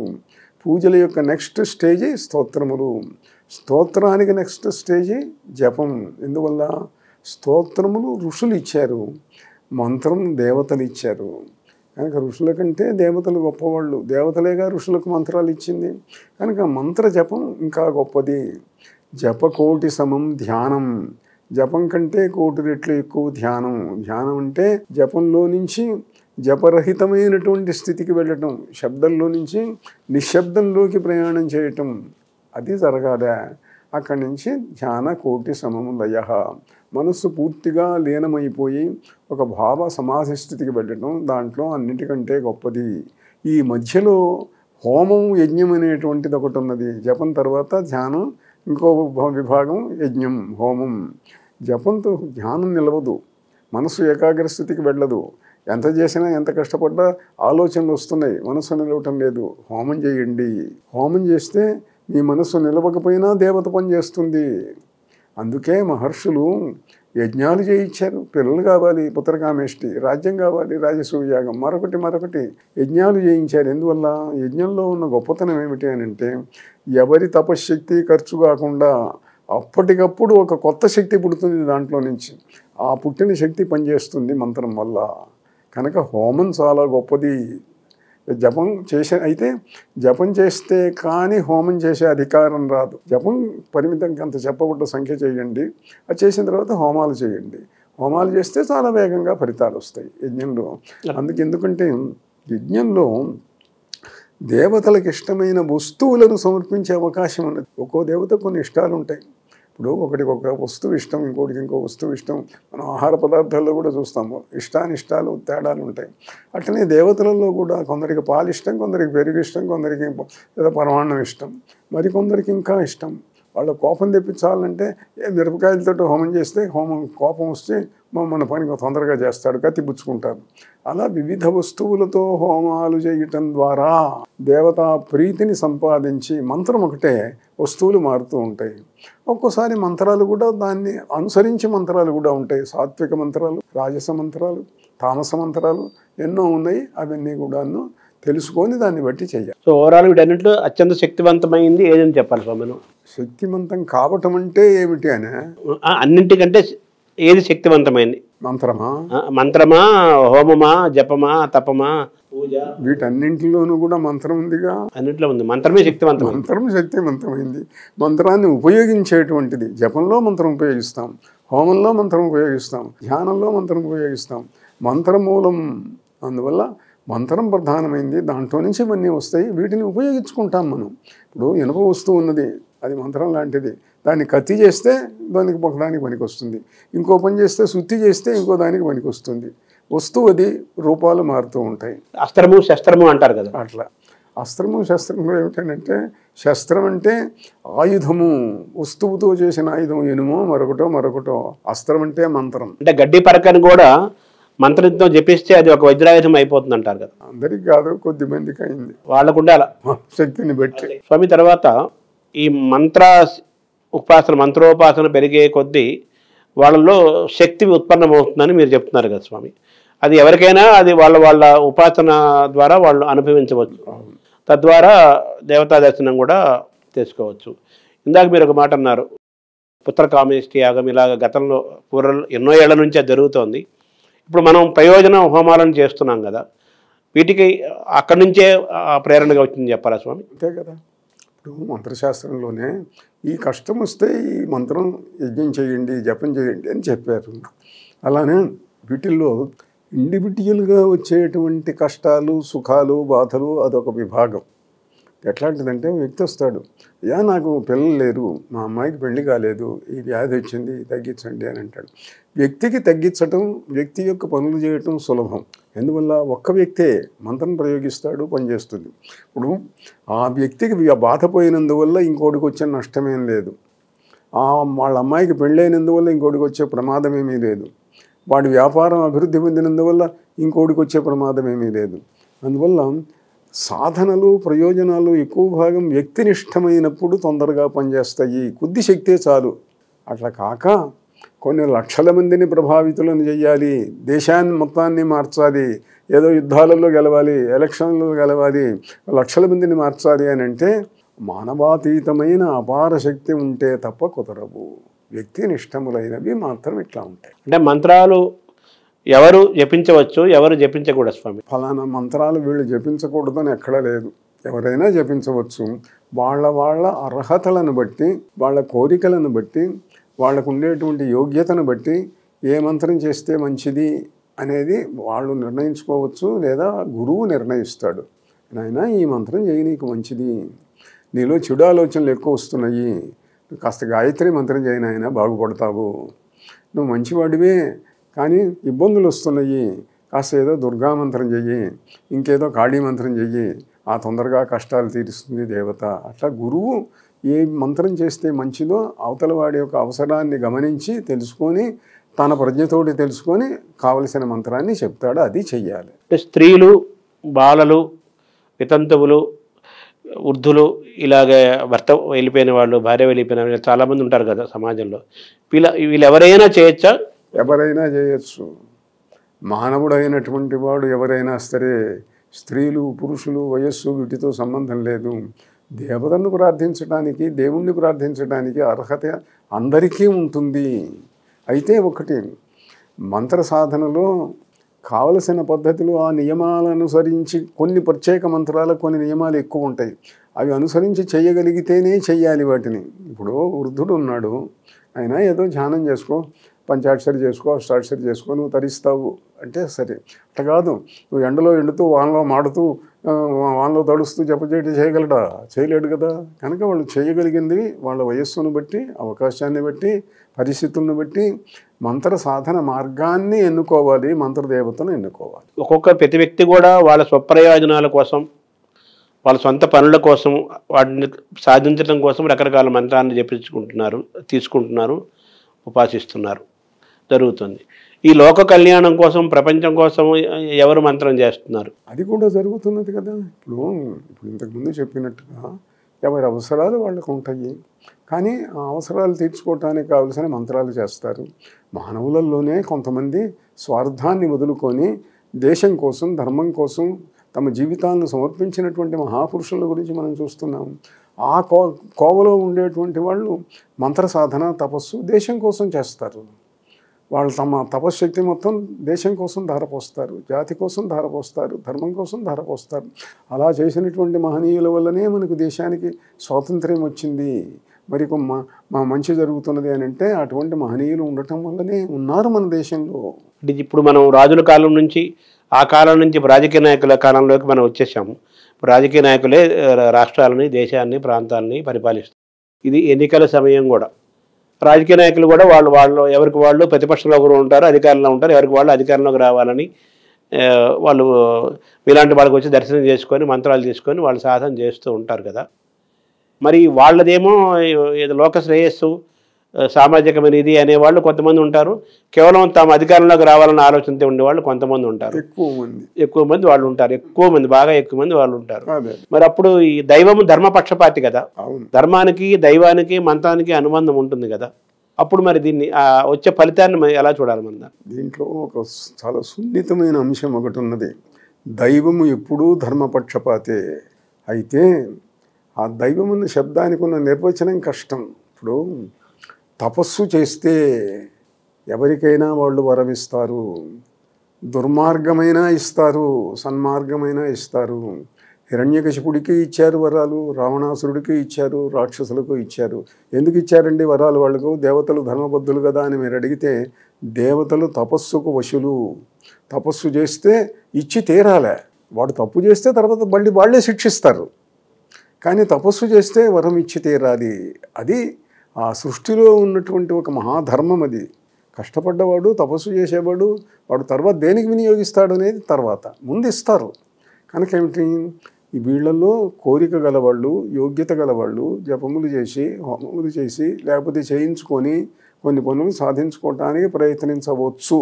అయితే దీంట్లో ఒకటి ఏమిటంటే, ఇంతకుముందు ఒక మాట అన్నాను నేను, ఒక మనిషికి ప్రయోజనం కలిగించడం వేరు, కొన్ని లక్షల మందిని వశం చేసుకోవటం వేరు. ఎలక్షన్లు అంటే లక్షల మంది వశం కావాలా. లక్షల మందిని వశం చేసుకోగలిగినటువంటి అతీత దివ్య శక్తులు కలిగినటువంటి మానవులు సామాన్యంగా తమ శక్తిని అటువంటి వాటికి ఉపయోగించరు. అసలు లోకంలో ఎక్కువ ఎట్లా ఉంటుందంటే, ఆ పార్టీ వాడు హోమాలు చేయించుకుంటాడు, ఈ పార్టీ వాడు హోమాలు చేయించుకుంటాడు. ఇద్దరు హోమాలో, యజ్ఞాలో, పూజలో చేయించుకుంటారు. దేవాలయాలకు వెళ్ళి అడుగుతారు. పెద్దవాళ్ళ దగ్గరికి, లేదా మంత్రోపాసకులు, సిద్ధులు అన్న వాళ్ళందరి దగ్గరికి వెళ్ళి అడుగుతారు, ఆశీస్సులు తీసుకుంటారు. ఏమవుతుంది అని అంటే, కంపారిటివ్ పవర్. ఎవరు ఎంత ఎక్కువ శక్తి సంపాదిస్తే వాళ్ళు గెలవచ్చు. అయితే అసలు నిర్ణయం అనేది అంతకుముందు ఒకటి జరిగి ఉంటుంది కదా. వీడు రాజ్యాధికారం పొందడానికి యోగ్యుడైన వాడు, వీడు ఎన్నాళ్ళు పరిపాలిస్తాడు అని వాడి పూర్వజన్మ కర్మ వల్ల దేవతలు నిర్ణయించి ఉంటారు కదా. ఆ ఉన్నవాడి యొక్క యోగాన్ని పోగొట్టడం అంత సులభం కాదు. అయితే లోకంలో జరుగుతుంది ఏమిటంటే, వాళ్ళు హోమాలు చేయించుకుంటారు, వీళ్ళు హోమాలు చేయించుకుంటారు. గెలిచిన వాడు గురించి మేము హోమాలు చేయటం వల్ల గెలిచారు అని వీళ్ళు చెప్పుకుంటుంటారు. ఇది అబద్ధమన్నో సుబద్ధమో అని అన్నో, ఏది ఏమిటి అనేటువంటిది మళ్ళీ ధ్యానంలో చూస్తే కానీ తెలియదు. కనుక ఇవన్నీ రకరకాలుగా ఉంటాయి వాటి ప్రపంచంలో. అదే ఒకటే సిద్ధాంతం, కొన్ని లక్షల కోట్ల మందిని వశం చేసుకోగలిగినటువంటి శక్తి కలిగిన మహాసిద్ధుడు వాళ్ళు తొందరగా ఇట్లాంటి వాటిల్లో ఇంటర్ఫియర్ కారు. లేకపోతే ఏదో కొంత జ్ఞానం చేస్తే కొంత పని చేస్తుంది కొంత. అంటే ఇప్పుడు రాజకీయాలు అనేవి ఒకప్పుడు వేరు, అంత మారిపోయినాయి. ఇప్పుడు అధికారము, డబ్బు, అధికారం ఏదో విధంగా మన ఉపాసన మంత్రం ద్వారా ఎలాగైనా తన అధికారంలోకి రావాలి, అతను గెలవాలని అనుకునే ఉద్దేశంతో దేశవ్యాప్తంగా అందరు మీరు అన్న మార్గంలో నడుస్తున్నారు. మరి దీనివల్ల లోకానికి ప్రయోజనం జరగాలి కదా. అంటే అధర్మం ఉన్న వాళ్ళు వస్తే నష్టం కదా. లోకానికి ప్రయోజనం దీనివల్ల ఏముండదు. వాళ్ళు గెలిచిన వాడు గెలిచిన తర్వాత వాళ్ళు చేసేటువంటి ధర్మాధర్మములను బట్టి లోకానికి ప్రయోజనం జరుగుతూ ఉంటుంది. రాముడు వస్తే ప్రయోజనం ఎక్కువ ఉంటుంది, రావణుడు వస్తే ప్రయోజనం ఎక్కువ ఉండదు. కనుక ప్రయోజనం అనేటువంటిది ఆ వ్యక్తి యొక్క మానసికమైన భావనిష్టమై ఉంటుంది. అది అందువల్ల గెలవటానికి ఎట్లా చేశాడు అనేది అట్లా అంచనా, గెలిచిన తర్వాత వాడు ఏం చేస్తాడన్న దాని మీద ఆధారపడి ఉంటుంది. తపస్సిద్ధులైనటువంటి రాక్షసులు దుర్మార్గాలు చేశారు, గెలిచిన తర్వాత మంచివాళ్ళు సన్మార్గాలు చేశారు, సత్కార్యాలు చేశారు. కనుక వ్యక్తులను బట్టి ఉంటుంది అధికారం. అంటే ఇప్పుడు ఇందులో ఈ సంభాషణలో మనకు అర్థమైంది యోగం ఇటన్నిటికంటే గొప్పదనం ప్రధానం. దేవతలు నిర్ణయించిన యోగం. ఆ యోగం ఉన్నవాడిని బ్రేక్ చేయటం అంత సులభం కాదు. ఉన్నదో లేదో తెలియదు జనరల్గా. అందువల్ల అందరూ అన్ని రకాల చేస్తూ ఉంటారు, క్రియలన్నీ చేస్తూ ఉంటారు, ప్రక్రియలన్నీ చేస్తూ ఉంటారు. ఏది ఎట్లా అనేటువంటిది ఈశ్వర నిర్ణయం. వీళ్ళ శక్తులలో పుట్టించిన శక్తిలో ఉండేటువంటి తేడాలు. అంటే ఇప్పుడు ఎన్నికల్లో, ఈ రాజకీయ వాతావరణంలో ఎన్నికల్లో గెలవాలి అంటే, ఆ గెలవాలనుకునే సంకల్పం ఉన్నవాళ్ళు ఎక్కువ మంత్రోపాసన చేసి, ఎక్కువ భక్తితో శ్రద్ధగా చేయిస్తే వాళ్ళు గెలవడానికి అవకాశాలు ఉన్నాయి అంటారు. అవకాశం ఉంది, అదే అవకాశమే, కానీ గెలిచి తీరతారని ఎవరు చెప్పలేరు. మళ్ళీ యోగం అంతే. మరి ఒకటి గెలిచి తీరుతారు, ఓడుతారు అనేటువంటిది ధ్యాన శక్తి కలిగినటువంటి వాళ్ళు చూడగలుగుతారు. అది చూసిన వాళ్ళు చెబితే జరుగుతుంది. మామూలుగా ఏంటంటే మంచి మాటలు చెప్పడం కోసం తప్పకుండా గెలుస్తావు, ఆ యజ్ఞం చేయి, ఈ యజ్ఞం చేయి అని చెబుతుంటారు. డాక్టర్ అలాగే చెప్తారు కదా, అది మంచి మాటలు, సంతృప్తికర వచనములు. డాక్టర్ని కలిస్తే పేషెంట్ డాక్టర్ అలాగే చెప్తాడు కదా స్వామి, అంతా బాగుంటుంది, ఏముంది సార్ తగ్గిపోతుంది, తప్పకుండా క్యూర్ అవుతుంది అని చెబుతాం. వాళ్ళకి దర్శనం వేరే అవుతుంది, దానికి ఏదో మందు ఇస్తారు. అదే అదే ఈ మొత్తం ప్రయాణంలో నరేంద్ర మోదీ ఆయన రామాలయాన్ని అక్కడ అయోధ్యలో ఆయన అది ప్రారంభించబోయే ముందు చాలా దేవతలను దర్శనం చేసుకొని చాలా ప్రాంతాలు తిరిగి చాలా చేశారు కదా ఆయన. అవును. ఆయనలో మీకు ఒక రాజకీయ నాయకుడు దర్శనం అయ్యారా? ఆయనలో మీకు ఎవరు దర్శనం అయ్యారు? అంటే నేను రాజకీయాల గురించి మాట్లాడను కానీ దైవ సంబంధమైనటువంటి కార్యములు చేశాడు కనుక దేవతానుగ్రహం ఉంటుంది. తర్వాత ఇప్పుడు గోరక్ష గురించి కూడా ఎక్కువ చర్చ జరుగుతుంది కదా స్వామి. అవును. ఇప్పుడు మనం ఆ గోవులను మన గో సంపద అనేది చాలా ముఖ్యమని, అవును, గో పూజ చాలా గొప్పదని, ఈ భారతదేశానికి గోవుకున్న అనుబంధం చాలా గొప్పదని మన సనాతన అంటున్నారు కదా. మనం గోవుల్ని ఎందుకు ఆ గో పూజ సరిగ్గా జరగట్లేదు, తిరిగి మళ్ళీ మనం ఎలా దాన్ని మనం తెచ్చుకోవాలి ఆ గో యొక్క సంరక్షణ? ఒక గో పూజ అనే కాదు, ధర్మ సంబంధమైనటువంటి అనేక మహావిశేషములు ఉన్నాయి. వాటిల్లో అది కూడా ప్రధానమైన వాటిల్లో ఒకటి. ఎందుకు చేయటం లేదంటే మిగతావి కూడా చాలా చేయటం లేదు, చేయగల వాళ్ళు చేస్తున్నారు. అయితే ఒకటి యుగధర్మం అనేది కూడా ఒకటి ఉన్నది. అయితే మార్పు వస్తున్నది అన్న ఆశ, మహనీయుల యొక్క అనుగ్రహం వల్ల తప్పకుండా మంచి జరుగుతుంది, మార్పు వస్తుంది. ఆ మార్పు కోసం, మంచి కోసం మనం తపస్సు చేయాలి, మనం కష్టపడాలి. ఇప్పుడు ఈ దేశం మనకు అన్నం పెడుతున్నది, శాంతంగా ఉండనిస్తున్నది, హాయిగా ఉండగలుగుతున్నాము అంటే దేనివల్ల ఉండగలుగుతున్నాము? దేశం సుభిక్షంగా ఉండి పరిపాలనకులు బాగా ఉంటే ప్రజలు బాగా ఉంటారు. కనుక మనం చేస్తున్న తపస్సులో, సాధనలో కొంత భాగం అది లోకక్షేమం కోసం సమర్పించాలి. ప్రాచీన కాలంలో ప్రతి వ్యక్తి అలానే సమర్పించేవాడు. లోకా సమస్తా సుఖినో భవంతు. నువ్వు పూజ చేసిన తర్వాత ప్రతివాడు చెప్పేది ఏమిటి అని అంటే లోకమంతా సుఖంగా ఉండాలి. కాలే వర్షతు పర్జన్య పృథివీ సస్యశాలిని దేశేయం శోభరహితో బ్రాహ్మణా సంతు నిర్భయా. ఇట్లా దేశం తపస్సు చేసి, జపం చేసి, ఇంట్లో పూజ చేసి, వ్రతం చేసి, అన్ని వ్రతం చేసి, సంకల్పం చెప్పింది చేసిన తర్వాత కూడా చివరికి చెప్పేది ఏమిటి అని అంటే ప్రజలంతా సుఖంగా ఉండాలి అని అంటే ఈ వ్యక్తి చేసినటువంటి పూజలో, జపంలో కొంత భాగాన్ని దేశం కోసం సమర్పించటం అనేటువంటిది ఋషులు మనకు అలవాటు చేశారు.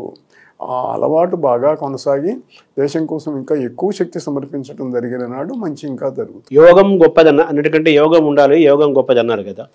ఆ యోగం రావాలంటే మళ్ళీ తపస్సు చేయాలి కదా. అది ఒకదానికోటానికి అనుబంధాలు ఉన్న అంశం కదా. ఇప్పుడు మామూలుగా దశమహావిద్యలు అంటారు. దశమహావిద్యలు అనగానే అలాగే ప్రత్యంగిర, చిన్నమస్తా, భైరవి, బగళాముఖి, ధూమావతి చ మాతంగి, షోడశి, భువనేశ్వరి, కమలాత్మిక, ఇవి దశమహావిద్యలు. ప్రత్యంగిరం ఇంకొక దేవత.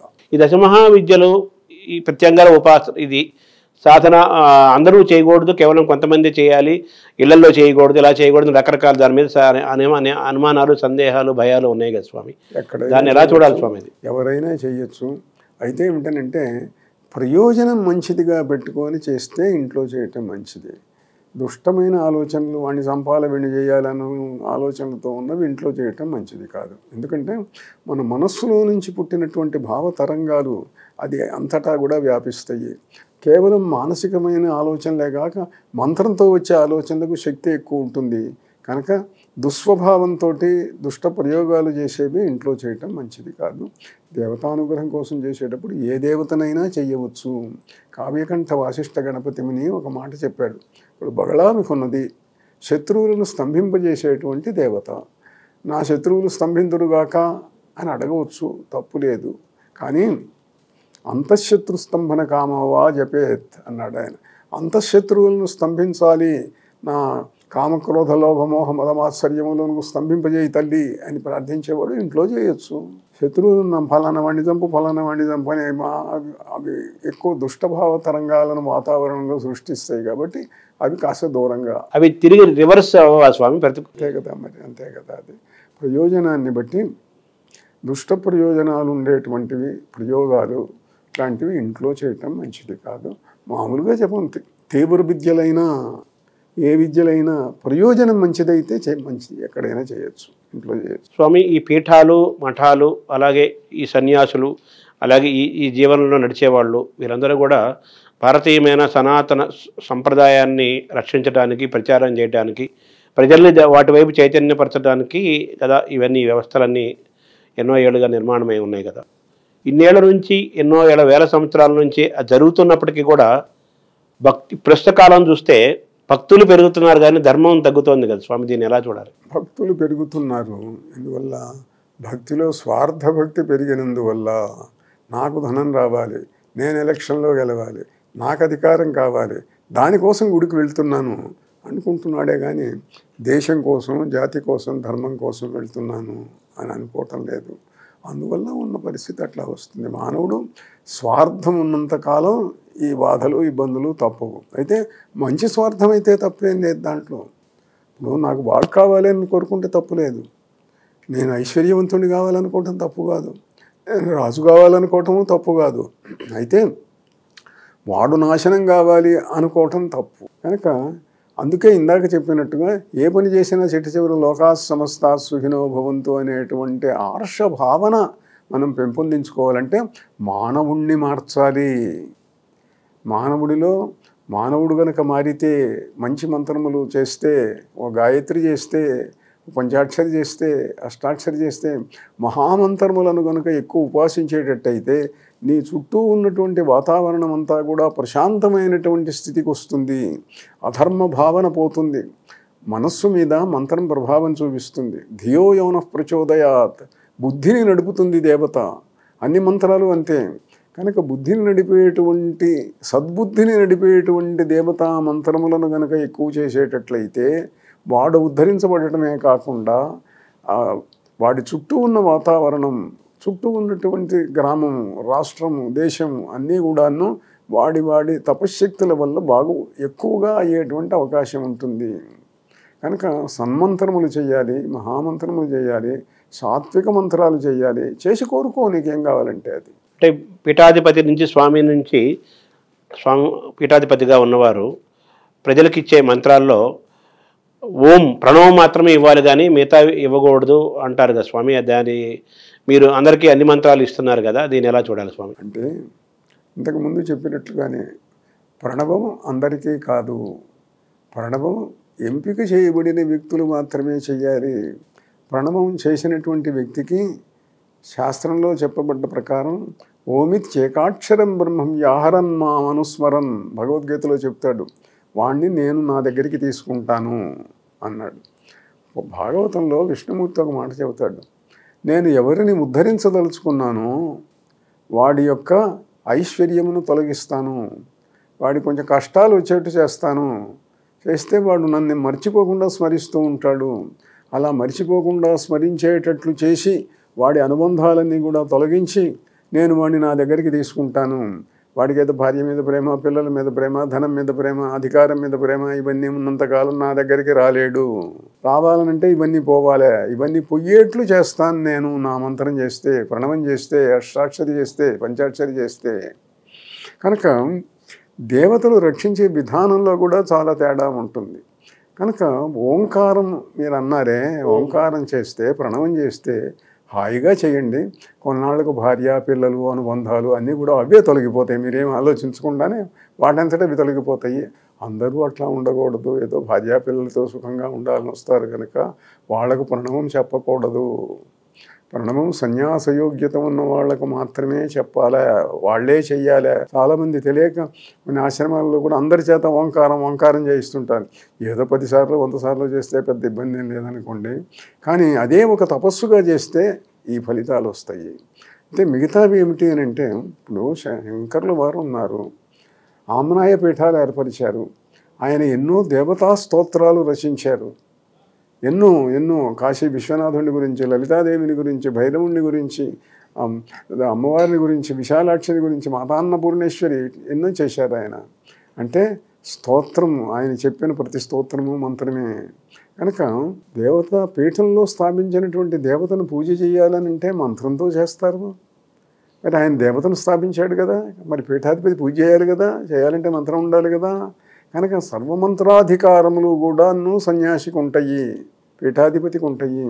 అయితే ప్రణవం కొద్ది మందికి మాత్రమే ఉపదేశిస్తారు. మిగతా వాటిని ప్రయోజనాన్ని బట్టి అవసరాన్ని బట్టి ఉపదేశించే అధికారం ఉన్నది. శంకరాచార్యుల వారు మంత్రశాస్త్ర గ్రంథం రచించారు. దాంట్లో అన్ని విశేషాలు కూడా చెప్పారు. మహారాష్ట్రలో టెంబేస్వామి అని ఉన్నాడు. ఆ టెంబేస్వామి ఆయన వాసుదేవానంద సరస్వతి స్వామి, మా మౌనస్వామి కూడా వారిని కలిశారు. చాలా గొప్పవాడు ఆయన, మహనీయుడు, సిద్ధపురుషుడు. ఆయన కూడా మీరు ఇప్పుడు అడిగిన ప్రశ్న వేశారు. ఏమండి మీరు ఇట్లా ఇస్తున్నారు, ప్రణవం కాకుండా మిగతా మంత్రాలని నేను వింటాను, వాళ్లకు పనులు కావాల్సినవి ఈ మంత్రాల వల్ల అవుతుంది, ప్రణవం చెప్పకూడదు వాళ్లకు, అందుకని ఇస్తున్నాను అన్నాడు ఆయన. కనుక మంత్ర అధికారం సన్యాసికి, పీఠాధిపతికి అన్నింటికి ఉంది. ఆయన మాత్రం ఎక్కువ ప్రణవం చేస్తుంటారు. ఇతర దేవతలు చేయకూడదని ఏం లేదుగా. శంకరాచార్యులు వారు సౌందర్యలహరి రాశారుగా లలితాదేవి మంత్రాన్ని చేయమని చెప్పి. కనుక చెయ్యవచ్చు అవసరాన్ని బట్టి, పరిస్థితులను బట్టి. అంటే మంత్రం ఇవ్వటమని ఇచ్చే అధికారం ప్రణవమే కాదు, ఏ మంత్రమైనా ఇచ్చే అధికారం పీఠాధిపతికి ఉంటుంది. అయితే ఉపాసించేది ఈ ఓం అనేది వైరాగ్య భావన కలిగి అటువంటి జీవితంలోకి వెళ్ళాలనుకున్న వారికి మాత్రమే ఓం మంత్రం, వాళ్ళకి ప్రణవం. ఇప్పుడు ఆదిశంకరాచార్యులు ఆదిశంకరాచార్యులు మనం తలుచుకున్నాము. మన పీఠం కూడా ఆ సంప్రదాయం నుంచి ఏర్పడిన పీఠమే కదా, మౌనస్వామి స్థాపించింది. మిగతా పీఠాలు ఆదిశంకరాచార్య పీఠమే కదా. ఆదిశంకరాచార్యులను మనం ఆయన స్వత్వాలు రచించారు, మీరు మంత్రశాస్త్రం కూడా రచించారు, ఇప్పుడే మీరు చెప్పారు. ఆదిశంకరాచార్యుల్ని వాల్మీకి ఉన్నాడు మహాకవి అంటున్నాము, వ్యాసుడిని మహర్షి అంటున్నాము, మహాకవి అంటున్నాము. ఆదిశంకరాచార్యులను మనం ఏమనాలి, కవిగా ఎలా చూడాలి ఆదిశంకరాచార్యులు? ఆదిశంకరాచార్యుల వారిని ఆచార్యులుగానే చూస్తున్నాము. జగద్గురు ఆచార్యుడు అంటే జగద్గురు ఆయన. అయితే ఆయనలో అన్నీ ఉన్నాయి. ఒక కవి ఉన్నాడు, ఓ ఋషి ఉన్నాడు, ఓ మహనీయుడు ఉన్నాడు, తపస్సిద్ధుడు ఉన్నాడు. ఆయన ఏమి తపస్సు చేసినట్లుగా పెద్దగా కనపడదు, కానీ చిన్నతనంలోనే స్వర్ణ వర్షాన్ని కురిపించగలిగాడు ఆయన కనకధారా స్తోత్రం. అంటే సాక్షాత్తు దివ్యలోకం నుండి దిగి వచ్చినటువంటి మూర్తి కాబట్టి శంభోర్మూర్తిశ్చరతి భువనే శంకరాచార్య రూప. సాక్షాత్తు శివుడే ఈ ఆకారాన్ని ధరించి వచ్చాడు కనుక ఆయన తపస్సు చేయక్కర్లే, ఆయన యోగ సాధన చేయక్కర్లే, అన్నీ ఆయనకు వశమై ఉన్నాయి. కనుకనే అన్నింటినీ మహిమలు ఎన్నో చూపించాడు. అయితే మహిమలు చూపిస్తూనే అవి ప్రధానం కాదు, జ్ఞానం ప్రధానము అన్నాడు ఆయన. దాంట్లో విద్యారణ్య మహర్షి, విద్యారణ్య స్వామి వారు ఒక మాట చెప్పారు. సన్యాసులు ఉన్నారు, సిద్ధులు ఉన్నారు. సన్యాసులు బ్రహ్మానుభవం పొందటం ప్రధానం, బ్రహ్మజ్ఞానం ప్రధానం. ఆ బ్రహ్మజ్ఞానం పొందినటువంటి వ్యక్తులందరూ సిద్ధులేనా, సిద్ధులందరూ బ్రహ్మజ్ఞానం పొందిన వాళ్ళేనా అని ప్రశ్న వేసుకొని ఆయనే దానికి సమాధానం చెప్పాడు. బ్రహ్మజ్ఞానులందరూ సిద్ధులు కారు, సిద్ధులందరూ బ్రహ్మజ్ఞానులు కారు. ఈ రెండు అయినటువంటి వాళ్ళు వ్యాసాదులు కొద్దిమంది ఉన్నారు, మిగిలిన వాళ్ళు రెండులో అది కొంత ఉండొచ్చు, ఇది కొంత ఉండొచ్చు. అంటే జగద్గురువు అనగానే వ్యాసుడు, ఆదిశంకరాచార్యులు, సరే శ్రీకృష్ణ పరమాత్మ అలా ఉంచుతాం. వ్యాసుడికి ఆదిశంకరాచార్యులకి ఉన్న పోలిక ఏంటి, భేదం ఏంటి స్వామి? వ్యాసుడికి ఆదిశంకరాచార్యులకు పోలిక ఉంది, భేదం. వ్యాస సంప్రదాయాన్ని నిలబెట్టినటువంటి, దాన్ని ప్రచారం చేసినటువంటి మహాపురుషుడు. కలియుగంలో సన్యాసాన్ని నిషేధిస్తే అవసరము అని చెప్పి వ్యాసుల వారు ఆయనకు సాక్షాత్కరించారు, ఆయనతో వాదించారని కూడా చెబుతారు. వ్యాసానుగ్రహం పొంది వ్యాసుడి యొక్క అనుగ్రహం వల్లనే ఆయన 16 సంవత్సరాల వాడు కాస్త 32 ఏళ్లుగా ఉండేట్టు వ్యాసుడే వరం ఇచ్చాడు అని చెబుతారు. కనుక వ్యాసుని యొక్క ఆ సంప్రదాయాన్ని ప్రచారం చేసినవాడు, వ్యాసుడు అనుగ్రహాన్ని పొందినవాడు. ఆయనకు ఈయనకు పోలిక ఏమిటి అని అంటే, మనం రాముడి గురించి చెబుతూ గొప్పవాడు అని అంటే రాముడికి నీకు పోలిక ఏమిటంటే పోలికే ఉండదు. ఆయన కవిత్వం రాశాడు, ఆయన మహర్షి మహాకవి కదా, ఈయన మహాకవి అంతవరకు చెప్పొచ్చు మనం. అది అంటున్నారు. ఆయన మహర్షి, బ్రహ్మర్షి, మహానుభావుడు, మహాకవి, ఈయన అంతే. అయితే ఎట్లా ఉంటుందని అంటే, లోకంలో ఒక రంగంలో అత్యంత ప్రసిద్ధుడైనటువంటి వ్యక్తికి మిగతా రంగాలలో నైపుణ్యం ఉన్నా కూడా పేరు అనగానే అది గుర్తుకొస్తుంది. ఇప్పుడు భీముడు ఉన్నాడు, భీముడు భారత యుద్ధంలో ధనుర్యుద్ధం చేసిందే ఎక్కువ, కానీ భీముడు అనగానే గద చేతిలో పట్టుకున్న భీముడే గుర్తొస్తాడు మనకు. గదతో ఎన్నిసార్లు యుద్ధం చేశాడు ఆయన. అట్లనే ఒక్కో వ్యక్తికి, శంకరాచార్యుల వారు అని అంటే ఒక వేదాంతి, అద్వైత తత్వాన్ని చెప్పినటువంటి వాడు. ఆయన మహాకవి అన్న విషయం అందరికీ తెలియదు, తెలిస్తే సంతోషంగా ఆనందంగా ఆయన మహాకవి అని అనుకుంటాం మనం, కానీ ప్రాధాన్యం దానికి ఉంటుంది. జగద్గురువుగానే వ్యాసుడి తర్వాత ఆ పరంపరగా చూడాలి. వ్యాసుడికి కూడా ఏమిటి అని అంటే, ఆయన వేదములు విభజించిన వాడు, పురాణములు రచించినటువంటి వాడు మహర్షి. అది ప్రధానం. బెల్లంకొండ రామరాయ కవీంద్రుడు నరసరావుపేట ప్రాంతం వాడు కదా ఆయన.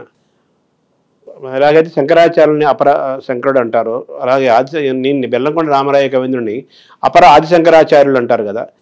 ఈ బెల్లంకొండ రామరాయ కవీంద్రుని మనం ఎలా ఆయన్ని మనం పూజించాలి, ఆయన ఎలా అర్థం చేసుకోవాలి, ఈ లోకం ఏం తెలుసుకోవాలి ఆయన గురించి? దేవుడైనటువంటి పండితుడు, మహాభక్తుడు, వేదాంతి.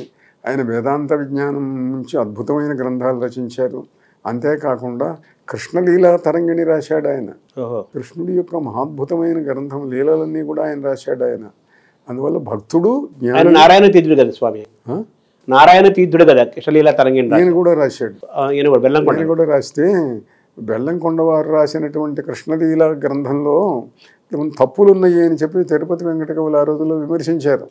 ఆయన ఏదో రకంగా ఆయన విమర్శించాలి అని చెప్పి. కానీ కృష్ణుడి గురించిన మంచి గ్రంథం, స్తోత్ర గ్రంథం రాశాడు ఆయన. పేరేదైనా స్తోత్ర గ్రంథం రాశాడు ఆయన.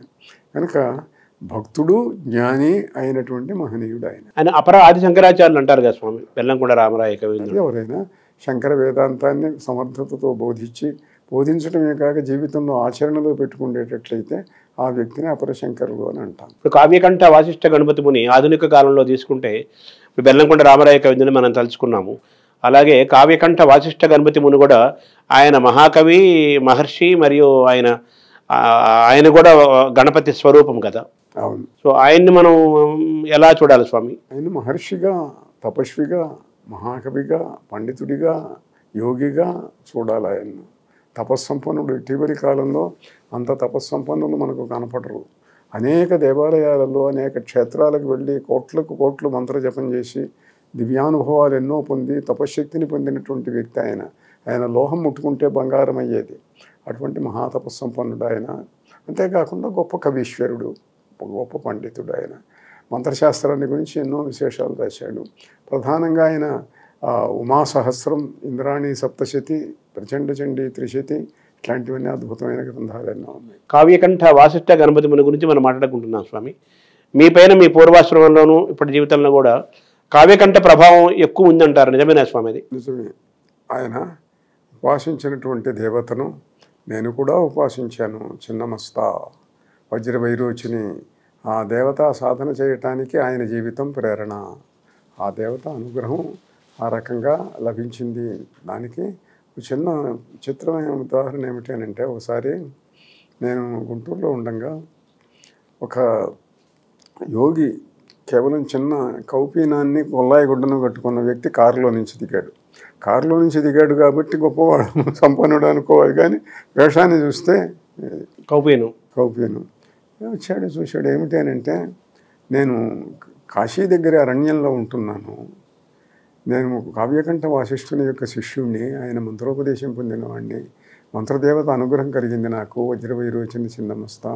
ఆ దేవత నాకు చెప్పింది, ఫలానా వ్యక్తి అతడు నా మంత్రసిద్ధుడు, అనుగ్రహం పొందినవాడు, నువ్వు వెళ్ళి దర్శించు అని అంటే నేను వెతుక్కుంటూ మీకోసం వచ్చాను అని చెప్పాడు ఆయన. అంటే దేవతానుగ్రహం, ఆ వజ్రవైరోచని యొక్క అనుగ్రహం, కావ్యకంఠుని యొక్క ప్రభావం వల్ల పొందినటువంటి వాళ్ళు అక్కడక్కడ ఉన్నారు. అయితే ఒక అంశం మాత్రం ఉన్నది. కావ్యకంఠులు అద్వైతాన్ని ఒప్పుకోలేదు. ఆయన శంకర సంప్రదాయాన్ని అంగీకరించలేదు. కేవలం ఋషి సంప్రదాయం మాత్రమే. ఆయన ఒక శ్లోకం రాశాడు. తవాంబ జగతశ్చాస్య మృత్తికా ఘటయోరివ సంబంధో వేదితవ్యస్యాత్ న రజ్జుఫణినోరివ. అద్వైత వేదాంతంలో ఈ ప్రపంచమంతా మిథ్య, రజ్జువును చూసి పాము అని అనుకుంటున్నావు నువ్వు, అసలు పాము లేదు, ఉన్నది రజ్జువే. అలానే అని చెబుతారు అద్వైత వేదాంతులు. ఆ ఉపమానాన్ని, ఆ మార్గాన్ని నేను అంగీకరించను. అమ్మా, నీకు ఈ ప్రపంచానికి ఉన్న సంబంధం ఏమిటి అని అంటే, మృత్తికా ఘటయోరివ. మృత్తికకు, మట్టి కొండకు ఉన్న అనుబంధం ఎట్లాంటిదో ప్రపంచానికి నీకు ఉన్నటువంటి సంబంధం అట్లాంటిది. అంటే మట్టి కొండ అవుతుంది కాలిస్తే, ఆ కొండ మట్టి కావడానికి ఎన్నాళ్ళు పడుతుందో, ఎన్ని వేల సంవత్సరాలు పడుతుందో. కొండ పెంకు వేల ఎండైనా ఆమెనే ఉంటుంది. అటనే జీవుడు కూడా మృత్తికలో నుంచి వచ్చిన వాడు ఆ ఘటం యొక్క ముక్కలాగానే ఉండిపోతాడు. కావటానికి ఎంతో సమయం పడుతుంది. ఈ మిథ్యా సిద్ధాంతాన్ని నేను అంగీకరించను అన్నాడు ఆయన. సరే అట్టిపెట్టి ఆ విషయం అట్టిపెడితే మిగిలిన వాటిల్లో తపో మార్గం, ఋషి మార్గం, ఆయన మహారుషి, మహనీయుడైనటువంటి వ్యక్తి. ఆయన జీవితం ఎంతోమందికి ప్రభావం చూపిస్తుంది, ఎంతోమంది మీద. చాలా అద్భుతమైన గ్రంథాలు, మంత్రశాస్త్ర గ్రంథాలు, స్తోత్ర గ్రంథాలు రాశాడు. అపర కాళిదాస్ అనొచ్చు. అంత చాలా సులభంగా సుందరంగా స్తోత్రాలు రాశాడు ఆయన. అంటే కారులో వచ్చిన ఆయన కపీనంతో కారులో వచ్చిన ఒక ఆయన కావ్యకంఠ శిష్యులు అని అన్నారు కదా ఆయన. ఆయన ద్వారా మీకు ఏమైనా సందేశము సంకేతమైన అందింది? లేదు, ఆయనకి దర్శనంలో దేవతను వెళ్ళి చూడమంటే వచ్చాడు. కనుక ఏమిటంటే వైరోచినీ దేవి యొక్క అనుగ్రహం ఎలా ప్రసరిస్తుంటుందో తెలియజేయడానికి మాత్రమే ఆ ఉదాహరణ చెప్పాను. అంటే మీరు మామూలుగా అవధానాలు, తెలుగు సాహిత్యము, ఆ వాతావరణంలో ఉన్న వ్యక్తులు మీరు. ఈ కావ్యకంఠ వాసిష్ఠ గణపతి మీద పూర్తిగా సంస్కృత సాహిత్యము, సంస్కృత సారస్వతము, మంత్రము వాతావరణం కదా. మీలో జీవితంలోకి కావ్యకంఠ ఎలా ప్రవేశించారు స్వామి? ఎలా ప్రభావం చూపించారు? కావ్యకంఠుని యొక్క శిష్యుడు ఒక ఆయన నాకు ఆప్తుడుగా ఉండేవాడు. 60 ఏళ్ల వ్యక్తి, నాకు అప్పుడు 20 ఏళ్ళు. మేమిద్దరం కలిసి ధ్యానం చేసేవాళ్ళం. ఆయన ఆ గ్రంథాలన్నీ తెచ్చిచ్చాడు. దానివల్ల అవన్నీ కూడా తెలుసుకోగలిగాను. అక్కడి నుంచి ఆ ప్రభావం, అప్పటికే నేను ధ్యాన మార్గంలో, జప మార్గంలో ఉన్నాను. ఈ మార్గంలోకి కూడా ప్రవేశించాను. దేవత యొక్క అనుగ్రహం లభించింది. లభించటం వల్ల నేను కూడా ఆ దేవతను గురించి ఐంద్రీ సాహశ్రీ, ఆ ఐంద్రీ దేవత చిన్నమస్తను గురించి 1000 శ్లోకాలు పద్యాలు కలిపి ఒక 1000 గ్రంథం రాశాను నేను. అవును, అంబికా సాహశ్రీ, శివ సాహశ్రీ ఇవన్నీ కూడా మీరు రాశారు కదా స్వామి పూర్వాశ్రమం. అవన్నీ రాశారు. కావ్యకంఠ సాహిత్యాన్ని మీరు మీ కవిత్వ రూపంలో తీసుకొచ్చారు. ఇప్పుడు మీరు పీఠాధిపతి అయిన తర్వాత ఆదిశంకరాచార్య పరంపరలో నడుస్తున్న ఈ పీఠం కదా ఇది. ఆ కావ్యకంఠని ఆయనకి అద్వైతాన్ని ఆయన నమ్మట్లేదు కదా. ఇదే అద్వైత పీఠం. రెండింటిని మీరు ఎలా సమన్వయం చేసుకుంటున్నారు? సమన్వయం ఏమిటండి? సిద్ధాంతరీత్యా శంకర సంప్రదాయాన్ని, అద్వైత విధానాన్ని నమ్మినటువంటి వాడిని, విశ్వసించిన వాడిని. ఇది తపస్సుకు సంబంధించిన అంశం. ఇందాక నేను విద్యారణ్య స్వామి గారిని గురించి చెప్పానే, జ్ఞాన మార్గం, సిద్ధ మార్గం, ఈ రెంటి సమన్వయం కుర్తాళ్లపీఠం. అంటే ఇటు జ్ఞాన మార్గంలో శంకర సంప్రదాయం, దాన్ని అంగీకరించి తీరాలి, అంగీకరిస్తాను. నా అనుభవం అదే. అయితే ఏమిటంటే దేవతా అనుగ్రహం కోసం, మంత్రసిద్ధి కోసం గణపతి ముని యొక్క మార్గం. తర్వాత ఇంకోటి ఏమిటంటే కుర్తాళ్లపీఠానికి నాథ సంప్రదాయంతో అనుబంధం ఉన్నది. హిమాలయాలలో ఉన్నటువంటి మత్స్యేంద్రనాథ్, గోరఖనాథ్ సంప్రదాయంతో అచ్యుతానంద స్వామి వారికి సంబంధం ఉంది. అచ్యుతానంద స్వామి వారి శిష్యుడు మౌనస్వామి. అందువల్ల ఈ రెండు అచ్యుతానంద స్వామి వారి దగ్గర నుంచి శంకర సంప్రదాయం, నాథ సంప్రదాయం, సిద్ధ సంప్రదాయం, ఈ రెంటి సమ్మేళనమే కుర్తాళ్లపీఠం. అంటే మన మౌనస్వామి యొక్క పూర్వాశ్రమం వాళ్ళ ఇంటి పేరు కూడా అచ్యుతుని కదా. అవును స్వామి. తర్వాత ఈ కావ్యకంఠ వాసిష్ఠ గణపతి గురించి రాగానే ఆయనకు కపాల భేదనం జరిగిన తర్వాత ఎన్నో ఏళ్ల పాటు గొప్ప వెలుగుతో జీవించారు అంటారు. అది ఎలా సాధ్యం స్వామి? కపాల భేదనం అంటే మనిషి వెళ్ళిపోయిన తర్వాత కదా జరుగుతుంది. మామూలు మానవులకు సాధ్యం కాదు కనుకనే అది చరిత్రలో మిగిలే ఉన్నది. వేదంలో ఒక మంత్రం ఉన్నది, వ్యపోహ్య శీర్ష కపాలే అని చెప్పి. అంటే కపాల భేదనం అవుతుంది, అయినా జీవించి ఉంటాడు అని వేదంలో చెప్పబడి ఉన్నది. అలా మామూలు వాళ్ళకి అయ్యేటైతే ప్రాచీన కాలంలో పురాణంలో చాలామంది తపస్సు చేస్తూ ఉంటే వాళ్ళ శిరస్సులో నుండి, అగ్రభాగం నుండి అగ్నిజ్వాలలు పైకి లేచి వెళ్ళేవి, దేవలోకం దాకా వెళ్ళేవి అని పురాణాలలో కనిపిస్తుంది. తీవ్ర మహర్షులు, రాక్షసులు, మహనీయులు కొంతమంది తపస్సు చేసినప్పుడు వీరికి కూడా అది ఒక చిహ్నంగా, ప్రతీకగా ధ్యాన సమయంలో ఉన్నప్పుడు శిరస్సు పగిలి, కపాలం పగిలి దాంట్లో నుండి అగ్నిజ్వాల పైకి లేచింది. ఆ అగ్నిజ్వాల ఏమీ ఆయన తర్వాత నడిచేటప్పుడు, మాట్లాడేటప్పుడు ఆ అగ్నిజ్వాల మండుతూ ఏమీ లేదు. అది అప్పుడు ఆ కాసేపు ఉన్నది, తర్వాత మామూలుగా అయిపోయింది అనుకోండి. దేనికి అని అంటే అది ఆయన పొందినటువంటి తపశ్శక్తికి, దానివల్ల ఆయనకు లభించినటువంటి సిద్ధులకు సంకేతం. ఉద్గత కీలం మూలమిదం, భిన్న కపాలం శీర్షమిదం, ఉజ్జిత మోహం చిత్తమిదం, వాసవ శక్తిర్మాం విశతు అంటాడు ఆయన. మీరు కూడా పూర్వాశ్రమంలోనే చిన్న వయసులోనే వ్యాయామము, వీటితో పాటు ప్రాణాయామము, యోగ విద్యతో పాటు ఇటువంటి సాధనలు కూడా మీరు అనేకం చేశారు కదా. మీరు కూడా ఇటువంటి అనుభవాలను పొందారా స్వామి? నేను చాలా పొందాను. అయితే ఒక్కో వ్యక్తి యొక్క అనుభవాలు ఒక్కో రకంగా ఉంటాయి. వ్యక్తిగత అనుభవాలన్నీ చెప్పటము ఉచితం కాదు. నేను ఆ దేవతను చూశాను, ఈ దేవతను చూశాను, వాళ్ళు ఇట్లా మాట్లాడారు, వీళ్ళు ఇట్లా మాట్లాడారు అని అంటే అది కొంతవరకు పరిమితం, అన్నీ చెప్పటానికి అనుమతి ఉండదు, చెప్పవలసిన అవసరం కూడా లేదు. పొందాను, చూశాను, అంతే. అంటే మీరు చేసిన ఈ ఉపాసన, ఈ ప్రయాణంలో అనేక దేవతలు మీరు ఉపాసించారు, దర్శనం చేసుకున్నారు.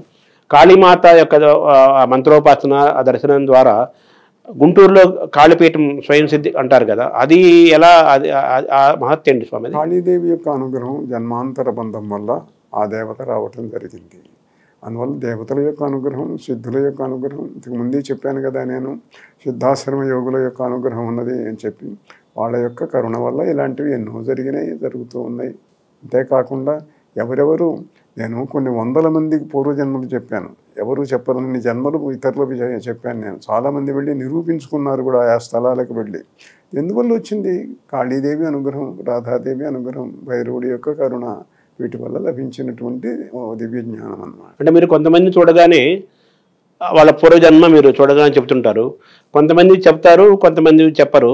దీనికి కారణం ఏంటి సార్? మీకు దర్శనం బట్టి అంటారు, చాలా చెప్పాలి దాన్ని. అన్నీ చెప్పడం మొదలు పెడితే క్యూలో నిల్చుంటారు. అది దానివల్ల ప్రయోజనం, ఏదైనా ఒక ప్రయోజనం ఉన్నప్పుడు ఈ చెప్పినందువల్ల ఈ వ్యక్తికి ఈ ప్రయోజనం జరుగుతుంది, ఈ విశ్వాసం కలుగుతుంది, దానివల్ల సమాజానికి ఏదైనా మేలు జరుగుతుంది, లేదా అతడి తపస్సాధనలో విశ్వాసంతో ముందుకు వెళ్ళటానికి పనికొస్తుంది, ఏదో ఒక కారణం ఉండాలి. ఆ కారణం దేవత అంగీకరిస్తే అప్పుడు చెప్పడం జరుగుతుంది. అంటే మీరు పూర్వజన్మలు చెబుతున్నారు కానీ భవిష్య జన్మలు కూడా ఉంటాయి కదా, అవి మీకు దర్శనం జరుగుతాయి కదా స్వామి? భవిష్యత్తు కొంతవరకు మాత్రమే ఉంటుంది. ఎందుకంటే ఈ జన్మలో మనం చేసినటువంటి కర్మల వల్ల చాలా మార్చుకోవచ్చు. అంటే పరజన్మ కూడా కొంతవరకు నిర్ణయం అయ్యే ఉంటుంది వాళ్ళ యొక్క కర్మ విశేషాన్ని బట్టి. కానీ ఈ జన్మలో చేసినటువంటి పురుషకారం వల్ల, హ్యూమన్ ఎఫర్ట్ వల్ల కొంత మార్పులు వచ్చే అవకాశం ఉంది. కాబట్టి ఇది జరిగి తీరుతుంది అని వెంటనే చెప్పడానికి లేదు. అందుకని పూర్వజన్మలు మాత్రమే మీరు మీ దర్శనమేనే మీరు. అయితే పరజన్మలు కూడా ఏదైనా ఒకటి రెండు సూచనగా చెప్పిన సందర్భాలు లేకపోలేదు, కానీ అవి ఎక్కువ వాటి జోలికి పోను. తర్వాత స్వామి, ఇందాక మీరు సంభాషణల గురించి చెప్తున్నారు. మాలో శ్రీనాథుడు యొక్కతో సంభాషణ జరిగిందని నేను ఎప్పటి నుంచో విన్నాను మీ ఇంట్లో. అది ఏంటి స్వామి ఆ ఉదంతము? ఏం లేదు, శ్రీనాథుడు ఆయన విషప్రయోగం చేత మరణించాడు, డిండిమ పట్టు ఆయన విషప్రయోగం చేయించి చంపించాడు అని అది వేరే ఒక ప్రత్యేకమైనటువంటి కథ ఉన్నది. ఆయన యొక్క దర్శనం ఆయన చెప్పినందువల్ల వాటిని చెప్పడం అంతవరకు జరిగింది. తర్వాత మనం కుర్తాలపీఠం దగ్గరికి వద్దాం స్వామి. ఈ కుర్తాలపీఠం అనేది 1916 ఆ సమయంలో మానస్వామి స్థాపించారు, మొట్టమొదటి పీఠాధిపతి. ఆయన తర్వాత విమలానంద భారతి స్వామి, తర్వాత త్రివిక్రమ రామానంద భారతి, తర్వాత శివచిదానంద భారతి, ఇప్పుడు మీరున్నారు. ఒక సమయంలో పివి నరసింహరావు, అలాగే జస్టిస్ కోదండరామయ్య గారిని కూడా పీఠాధిపతి గారిని చెప్పి అనుకున్నారు అని అంటారు స్వామి. అది నిజమే కదా స్వామి? అది నిజమే. పివి నరసింహారావు గారు, జస్టిస్ కోదండరామయ్య గారు, ఇంకా ఎవరో 2-3 పేర్లు ఉండవి అని చెప్తారు, నేను విన్నాను. నేను ఎక్కువ పివి నరసింహారావు గారిని గురించి మాత్రం అది చాలామందికి తెలుసు, పేపర్లలో కూడా వచ్చింది.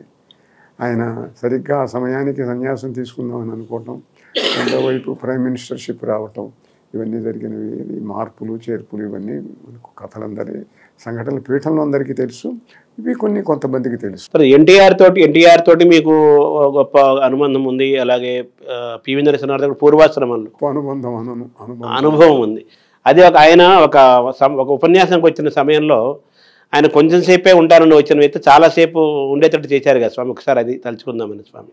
నేను అశుకవిత్వం చెప్తూ ఉంటే ఢిల్లీలో ఆంధ్ర దీంట్లో ఆయన వచ్చాడప్పుడు ఉగాది ఉత్సవాలలో 2వ రోజు ఏమో వచ్చాడు. జరుగుతూ ఉంటే ఆయన చూసి ఆయన ఏదో కొన్ని ప్రశ్నలు అడిగాడు, వాటి మీద వెంటనే చెప్పడం జరిగితే ఆయన స్టేజ్ మీదకి వచ్చి నమస్కారం చేసి ఆయన ఏదో సన్మానం చేశారు అనుకోండి. అందులో పద్యం కూడా చెప్పారు కదా సార్? చాలా ఉన్నాయి పద్యాలు. అదే ఇప్పుడు ఇందాక మనం ప్రారంభంలో మాట్లాడినప్పుడు ఈ పలనాడు కొండవీడు ప్రాంతంలో కవులు ఉన్నారు. అసలు గుంటూరు మండలంలోనే తిక్కన గారి దగ్గర నుంచి అంతమంది మహాకవులు ఆ నేలలో. అంటే ఏంటి మీకు దర్శనమైంది ఏంటి స్వామి ఆ నేలలో? మీరు కూడా ఆ భూమిపుత్రులు కదా మీరు. దానికి కార్యకారణ సంబంధం అంటూ ఉండదు. ఒక కాలంలో, ఒక సమయంలో, ఒక స్థలంలో, ప్రదేశంలో కవిత్వము, సాహిత్యము, తపస్సు ఒక్కో చోట రకరకాలుగా అభివృద్ధి చెందుతూ ఉంటాయి. వాటికి ఏదో మనం విశ్లేషించడానికి ప్రయత్నించినా అవి నిరూపణకు పెద్దగా నిలిచేవి కాదు. అంటే మీకు దర్శనం అడుగుతున్నాను స్వామి, దర్శనం ఏమైనా జరిగిందా ఈ ప్రాంతం? ప్రత్యేకంగా దానికి దర్శనాలే. కుర్తాలపీఠం మీరు ఇప్పుడు సిద్ధేశ్వరానంద భారతి మీ ఇదిలో ఏలుబడిలో కుర్తాలపీఠం నడుస్తుంది. అది కుర్తానంతో పాటు అనేక ప్రాంతాల్లో కూడా దేవాలయాలు ఆస్తులు ఉన్నాయి. ఇంకా మిగతా ప్రాంతాలు ఎక్కడెక్కడ మన ప్రణాళికలో ఉన్నాయి స్వామి? మీరు మీరు మీరు వచ్చిన తర్వాత కాశీలో కూడా మీరు స్థాపించారు. ఇంకా మనకేమైనా ప్రణాళికలు ఉన్నాయి స్వామి కుర్తాలపేటకు సంబంధించి? ఎక్కువ భాగం ఆంధ్రాలో ఉన్నాయి, తమిళనాడులో కొంత ఉన్నాయి. ఒక కుర్తాళలోనే కాకుండా ఇతర చోట్ల కూడా కొన్ని ఉన్నాయి. అవి కొన్ని మన వశంలోనూ లేవు, ఇతరులు ఆక్రమించుకున్నవి ఉన్నాయి. ఇవాళ పీఠాలు ఉన్నవి అని అంటే పీఠాల ఆస్తులను ఆక్రమించుకోవడానికి ఎన్ని రకరకాల ప్రయత్నాలు ఎంతోమంది చేస్తుంటారు. సరే, ఎక్కువ భాగం అనుబంధ దేవాలయాలు, సంస్థలు, ఆశ్రమాలు ఆంధ్రాలో ఎక్కువ ఉన్నాయి. మిగతా చోట్ల కూడా కొద్దిగా ఉన్నాయి. మీరే అన్నట్లుగా ఇప్పుడు పీఠాల యొక్క ఆస్తులు దురాక్రమణ గురవుతున్నాయి, అలాగే దేవాలయాల ఆస్తులు దురాక్రమణ గురవుతున్నాయి. మరి వీటిని ఎలా మనం పరిరక్షించుకోవాలి? అది ఎవరి బాధ్యత? ఎవరు చేయాలి? ప్రభుత్వాల చేతికి వెళ్ళకూడదని కొంతమంది అంటారు దేవాలయాల్ని. ఇది ఎలా చూడాలి? బాధ్యత అనేది ఎట్లాంటిదంటే ఎవరికి వాళ్ళు ధర్మం కోసం మనం పనిచేస్తున్నాము, రక్షించుకోవటానికి ప్రయత్నిస్తాము. లౌకికమైనటువంటి ప్రయత్నం, అలౌకికమైన ప్రయత్నము. అంటే లౌకికమైన ప్రయత్నాలలో ప్రభుత్వం ద్వారా, ప్రజల ద్వారా రకరకాలైనటువంటి లౌకిక ప్రయత్నాల ద్వారా సాధించుకోవటం పద్ధతి. అది అందరూ చేస్తారు, చేయాలి కాబట్టి చేస్తాము. దానికోసం తపశ్శక్తిని వినియోగించటం, నాకు ఈ దేవాలయం విషయం కావాలి, లేకపోతే నా పోయినటువంటి ఇతరులు ఆక్రమించుకున్న స్థలాలు కావాలి అని దానికోసం అని తపస్సు చేసి దానికోసం తపశ్శక్తిని వ్యయం చేయటం అనేటువంటిది నాకు అంతగా ఇష్టం ఉండదు. లౌకిక ప్రయత్నాలు చేయాలి, అది మాత్రం ధర్మం. అది ఇప్పుడు చాలామంది అంటుంటారు, మీరు సన్యాసులు కదా, సన్యాసులు ఈ రకమైన ఆస్తులు, ధనాలు, గందరగోళాలు, కోర్టులు, వ్యవహారాలు వీటన్నిటికీ పోవడం ఏమి న్యాయమండి? సన్యాసి అన్నీ వదిలేసిన వాడు కదా అంటే, సన్యాసి అన్నీ వదిలేసిన వాడే కానీ పీఠాధిపతి కాడు. పీఠాధిపతి పీఠాన్ని రక్షించే బాధ్యత ఉన్నది. ఆ రక్షించడంలో ఈ ఆస్తులు, వ్యవహారాలు అన్నీ కూడా ఉంటాయి. కనుక పీఠాధిపతి కర్తవ్యాలు వేరు, ఒట్టి సన్యాసి యొక్క కర్తవ్యాలు వేరు. రెంటికి చాలా తేడా ఉంది. అందువల్ల సన్యాసులైనటువంటి వ్యక్తులు పీఠాధిపతులైనప్పుడు కొన్ని లౌకిక కార్యములలో నిమగ్నులై ఉన్నారు. వీళ్ళు అసలు తపస్సును, జ్ఞానాన్ని పట్టించుకోకుండా వీటితో ఉన్నారు అని అనుకుంటుంటారు. కానీ ఆ అనుకోవటం అనేది సత్యం కాదు, కర్తవ్యం కాబట్టి చేస్తున్నారు. ఇది ఎట్లా ఉంటుందంటే దీనికి ఒక శ్లోకం ఉన్నది. పుంఖానుపుంఖ విషయేక్షణ తత్పరోపి బ్రహ్మావలోకన ధియం నజహాతి యోగి సంగీత తాళ లయ నృత్త వశంగతాపి మౌడిస్థ కుంభ పరిరక్షణ ధీర్నటీవా అని. సన్యాసి, పీఠాధిపతి లౌకికంగా అనేక విషయాలలో ఆసక్తుడై ఉన్నట్టు, ఎప్పుడు ఈ వ్యవహారాలలోనే ఉన్నట్టు కనిపిస్తూ ఉంటాడు. ఈ కనిపించడం ఎట్లాంటిది అని అంటే, రంగస్థలం మీద తల మీద ఒక నీళ్ల కుండ పెట్టుకొని నర్తకి నాట్యం చేస్తున్నది. ఆమె నాట్యం చేస్తూ ఉంటే అవతల వాళ్ళు తాళం, లయ, సంగీతం ఇవన్నీ వినిపిస్తుంటాయి. వాళ్ళను చూస్తూ వాళ్ళ తాళానికి, సంగీతానికి అనుగుణంగా ఈమె నాట్యం చేస్తున్నది, ఈమె దృష్టి వాళ్ళ మీద ఉంది అని అనుకుంటారు. కానీ ఆ అసలు దృష్టి కుండ మీద ఉంటుంది, అది పడకుండా చూసుకోవాలి. అట్టనే సన్యాసి కూడా, పీఠాధిపతి కూడా లౌకికమైన ఎన్ని వ్యావృత్తులలో ఉన్నట్టు కనిపించిన అసలు దృష్టి బ్రహ్మ పదార్థం మీదనే ఉంటుంది. అది అందరికీ తెలియదు, తెలుసుకుంటే సత్యం తెలుస్తుంది. అంటే కుర్తాళ్ళ పీఠం అంటే ఇది సిద్ధేశ్వరి పీఠం అంటారు కదా. సిద్ధేశ్వరి అంటే లలితాదేవి అని అలా ఏమనాలి స్వామి? లలితాదేవి. ఇప్పుడు మరి ఈ మన పీఠం తాలూకు బ్రాంచెస్ ఇవన్నీ కూడా ఇది ఇప్పుడు మనం ఉన్న హైదరాబాద్ ఉన్నది ఇది ప్రత్యంగిర అన్నారు కదా స్వామి. మరి ఆ రెండు ఒకటేనా? మరి సిద్ధేశ్వరి పీఠం మిగతా చోట్ల కూడా స్థాపించాలి అది అమ్మవారి యొక్క స్థాపన? స్థాపించడం అంటే దీంట్లో ఒకటి ఉన్నది. వీటిల్లో ఎక్కువ భాగం సంస్థలన్నీ కూడాను మా పూర్వపీఠాధిపతుల కాలంలో వచ్చినవే. దాంట్లో ఎట్లా ఉందనంటే, ఆయా సంస్థలు కొన్ని ఇప్పుడు నిర్మించబడి మాకు ఇచ్చినవి, కొన్ని అంతకుముందే నిర్మించబడి వాటికి ప్రత్యేకంగా ట్రస్టులుండి దానికి ఒక యంత్రాంగం ఉండి ఆ యంత్రాంగము ట్రస్టు ఉన్నదాన్ని పీఠానికి అప్పగించడము జరిగింది. అందువల్ల ఆ దేవాలయాలు పీఠంవి సిద్ధేశ్వరి పీఠం అనేది సిద్ధేశ్వరి పీఠం యొక్క అనుబంధ సంస్థలు ఇవన్నీ కూడా. అంటే సిద్ధేశ్వరి పీఠం యొక్క ఆస్తులు ఈ ఆస్తులు కలవు. దీని ఆస్తులు దీనివే, దీని అభివృద్ధి దీనిదే, దీని వ్యవహారం దీనిదే. ఇది అనుబంధ సంస్థ సిద్ధేశ్వరి పీఠ నియమాల ప్రకారం పరిపాలించడం జరుగుతుంది. కనుక ఇవన్నీ కూడా అనుబంధ సంస్థలు, విభాగ సంస్థలు. కొన్ని డైరెక్ట్గా పీఠం యొక్క కంట్రోల్లో ఉన్నటువంటివి రెండు రకాలు కూడా ఉన్నాయి. కనుక ఏమంటే ఎక్కువ భాగం మాత్రం ట్రస్ట్. ఆ ట్రస్టును కొన్ని పూర్వపీఠాధిపతులు ఏర్పరిచినవి, కొన్ని ఇటీవల ఏర్పరిచినవి. ఇవన్నీ ఉంటాయి. వాటి నియమాలు వాటికి ఉన్నాయి, వాటి చట్టాలు వాటికి ఉన్నాయి, వాటి కాన్స్టిట్యూషన్ వాటికి ఉన్నది. కుర్తాళంలో ఉన్న పీఠంలో సిద్ధేశ్వరి మాతని ఆయన మౌనస్వామి ఆ సమయంలో ఏర్పడింది. అలాగే ఆంధ్ర ప్రాంతాలు మిగతా ప్రాంతాల్లో ఆ సిద్ధేశ్వరి మాతని ఎందుకు స్థాపించట్లేదని అంటున్నాను స్వామి. ఈ స్థాపించడం పూర్వులు ఏవో స్థాపించిన దేవాలయాలను మనం తీసుకుంటే అది అక్కడ దేవత ప్రధాన దేవత ఉందిగా.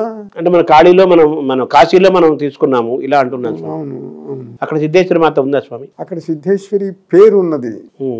అది కుర్తాళ పీఠ సిద్ధాశ్రమం అది. అక్కడ కాశీలో మనకు ప్రధానమైనటువంటిది నాయందు అనుగ్రహం చూపించిన వాళ్ళు కనుక కాళీ కాలభైరవ దేవాలయాన్ని కట్టించారు భక్తులు. అక్కడ మనం నిర్మించడం కాదు, కట్టించి మనకి ఇచ్చారు కనుక నిర్మాణం అయి ఉన్నది. అది సిద్ధేశ్వరి పీఠమే. తర్వాత ఈ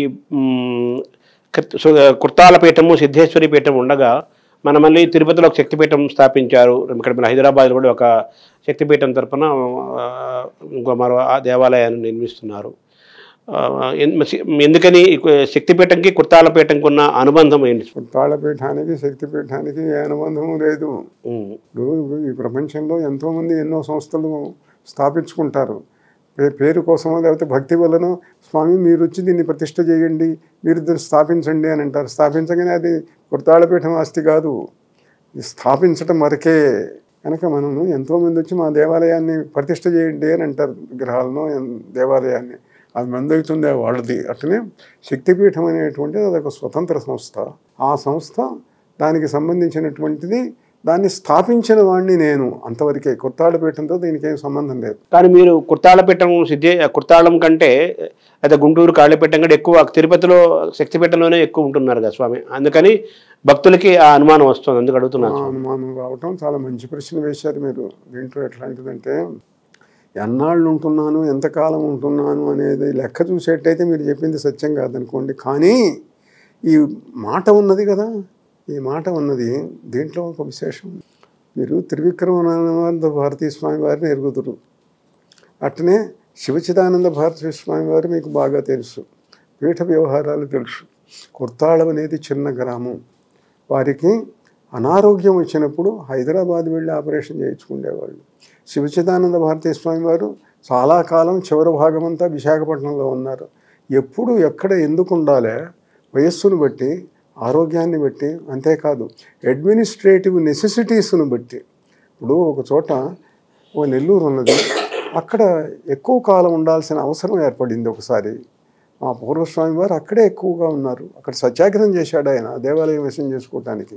అందువల్ల ఎక్కువ ఎక్కడ ఎంతకాలం ఉంటారు అనేటువంటిది పీఠం యొక్క అవసరాన్ని బట్టి, పీఠాధిపతి నిర్ణయాన్ని బట్టి ఉంటుంది. అంతేకాదు దక్షిణ దేశంలో చాలా గ్రేటెస్ట్ పీఠం అని అనుకుంటే, మీరు ఏదైనా మనసులో అనుకుంటేటైతే, ఆ పీఠాధిపతి 5 సంవత్సరాలు అక్కడికి వెళ్ళలేదు ప్రధాన పీఠానికి.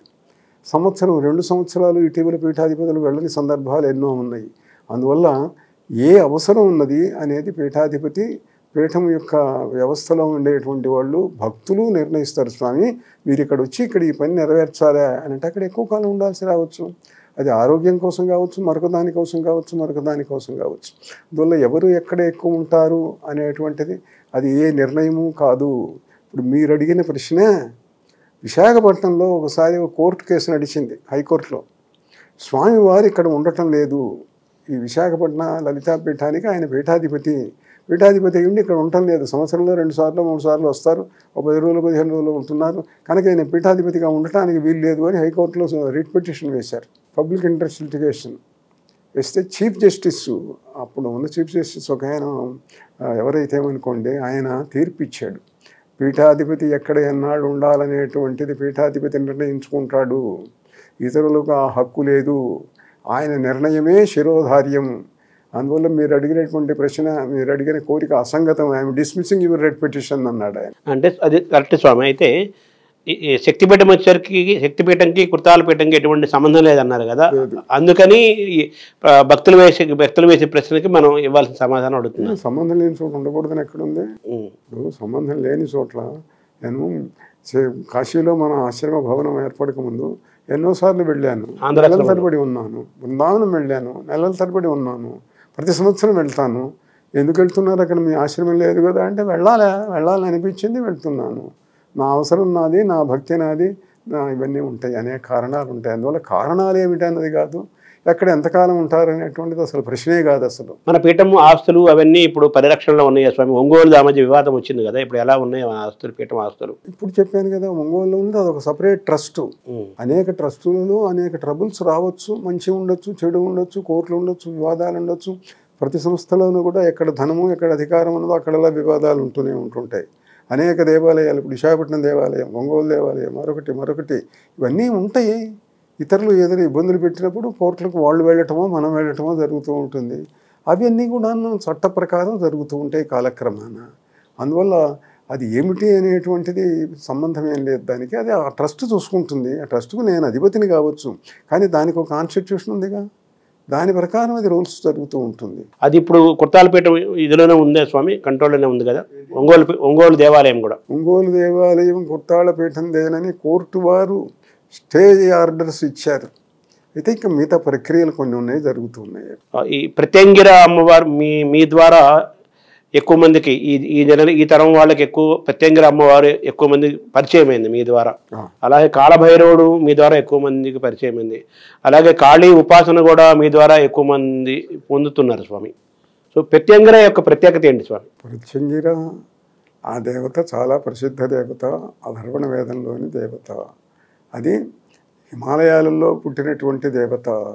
అంగిరస మహర్షి దర్శించిన దేవత అని వేదంలో కనిపిస్తుంది మనకు.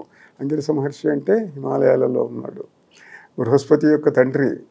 అలా అక్కడ పుట్టినటువంటిది దేశమంతా కూడా వ్యాపించింది. తెలుగుదేశంలో ఒకప్పుడు బాగా ఉండేది. ప్రత్యంగిర చేసేవాడి పంచనం ఉండకూడదు, శరభసాళ్ళు చేసేవాడి చంతనం ఉండకూడదు అనేవాళ్ళు. తర్వాత తమిళ దేశంలో ఎక్కువగా వ్యాపించింది.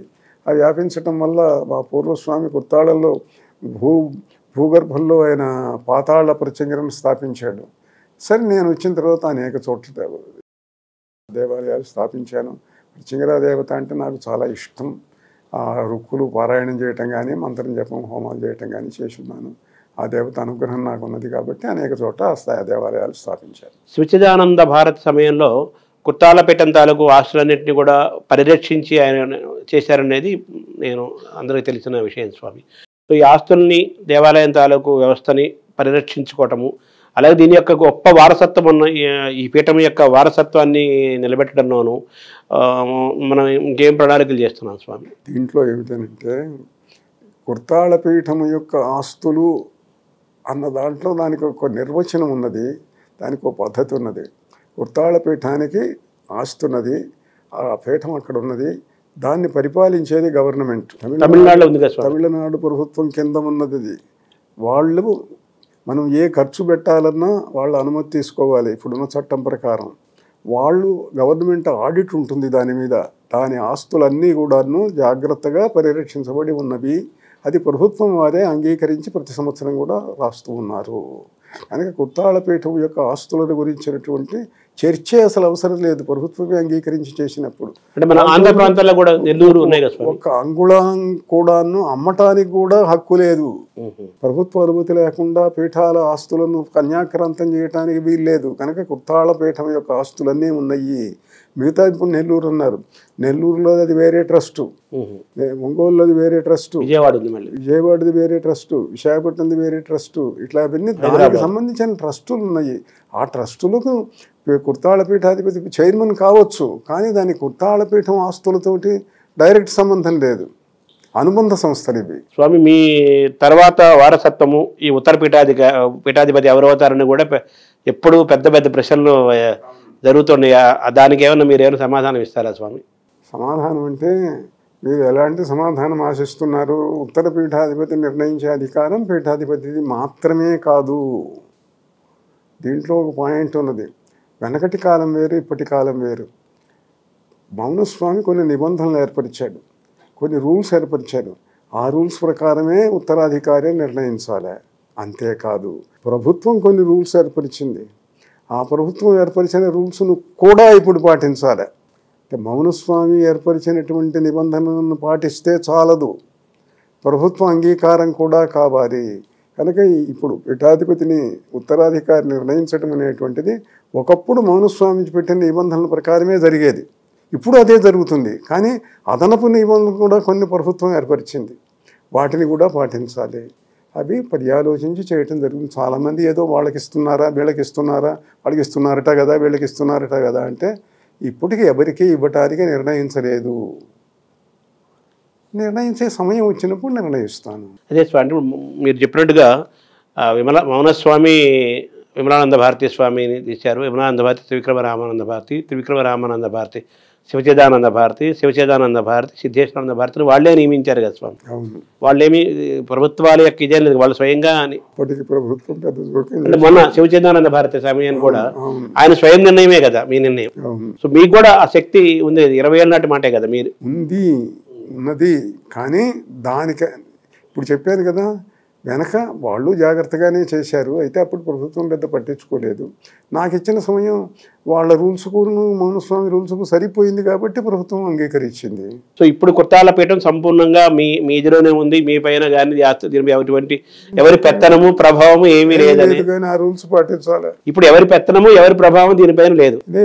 రమ్య యోగిని లేకపోతే మన యుఎస్ఏ మా శిశభూషణ్ వీళ్ళంతా నడుపుతున్నారు అనేది ఒక పెద్ద ప్రచారం చాలా ఉంది. అది మళ్ళీ ఇంకోసారి మిమ్మల్ని అడుగుతున్నాను స్వామి చివరిగా. పేర్లు కూడా ప్రస్తావించారు కాబట్టి అదే దానికి సమాధానం చెబుతాను. అదే అదే ఇప్పుడున్నటువంటి నిబంధనల ప్రకారం ఇప్పుడు వాళ్ళకి యోగ్యత ఉండొచ్చు, కానీ మౌనస్వామి ఏర్పరిచిన నిబంధనల ప్రకారం, తర్వాత ప్రభుత్వం ఏర్పరిచిన నిబంధనల ప్రకారం వీళ్ళిద్దరికీ ఇవ్వటానికి వీల్లేదు. ఇవ్వలేను. ఇష్టమున్నా ఇవ్వలేను. వాళ్ళకి యోగ్యత ఉన్నా ఇవ్వలేను. యోగ్యత ఉన్న వాళ్ళు చాలామందికి ఇవ్వలేను. కనుక ఇవ్వటానికి వీల్లేదు. ఇప్పుడున్నటువంటి నిబంధనల ప్రకారం, ముఖ్యంగా ప్రభుత్వ నిబంధనల ప్రకారం వీల్లేదు. కనుక ఆ ఇద్దరి ప్రశ్న ప్రస్తుతం ఉదయించదు. సరే, భవిష్యత్తులో భారతదేశం ఏ విధంగా ఉంటుంది? మన ఒక గొప్ప వైభవం, గొప్ప చరిత్ర కలిగిన భారతదేశం. ఇప్పుడు మన ఆర్థికంగా 5వ స్థానంలో భారతదేశం ఉంది. ఎప్పటికైనా భారతదేశం ప్రపంచంలో అగ్రరాజ్యం అయ్యే అవకాశం ఉందా స్వామి? జ్యోతిషం చెప్పమంటున్నారా? మీ ఆశీస్సులు, జ్యోతిష్యం అంటే మీ దర్శనం. అది మనందరి యొక్క ఆశ. అందరి యొక్క భవిష్యత్ దర్శనం ఎట్టనే ఉండాలని కోరుకుంటాము. దానికి ఎంతో తపస్సు కావాలి. ఆ తపస్సు మహనీయులు చాలామంది చేస్తున్నారు, నేను చేస్తున్నాను. అందువల్ల మన శక్తి సంపదలన్నీ కూడాను ఈ జాతి కోసం, ఈ దేశం కోసం సమర్పించటానికి, దానికోసం జరుగుతున్న కృషి జరుగుతూ ఉన్నది. తప్పక జరగాలని ఆశిద్దాం. నమస్కారం స్వామి. నారాయణ.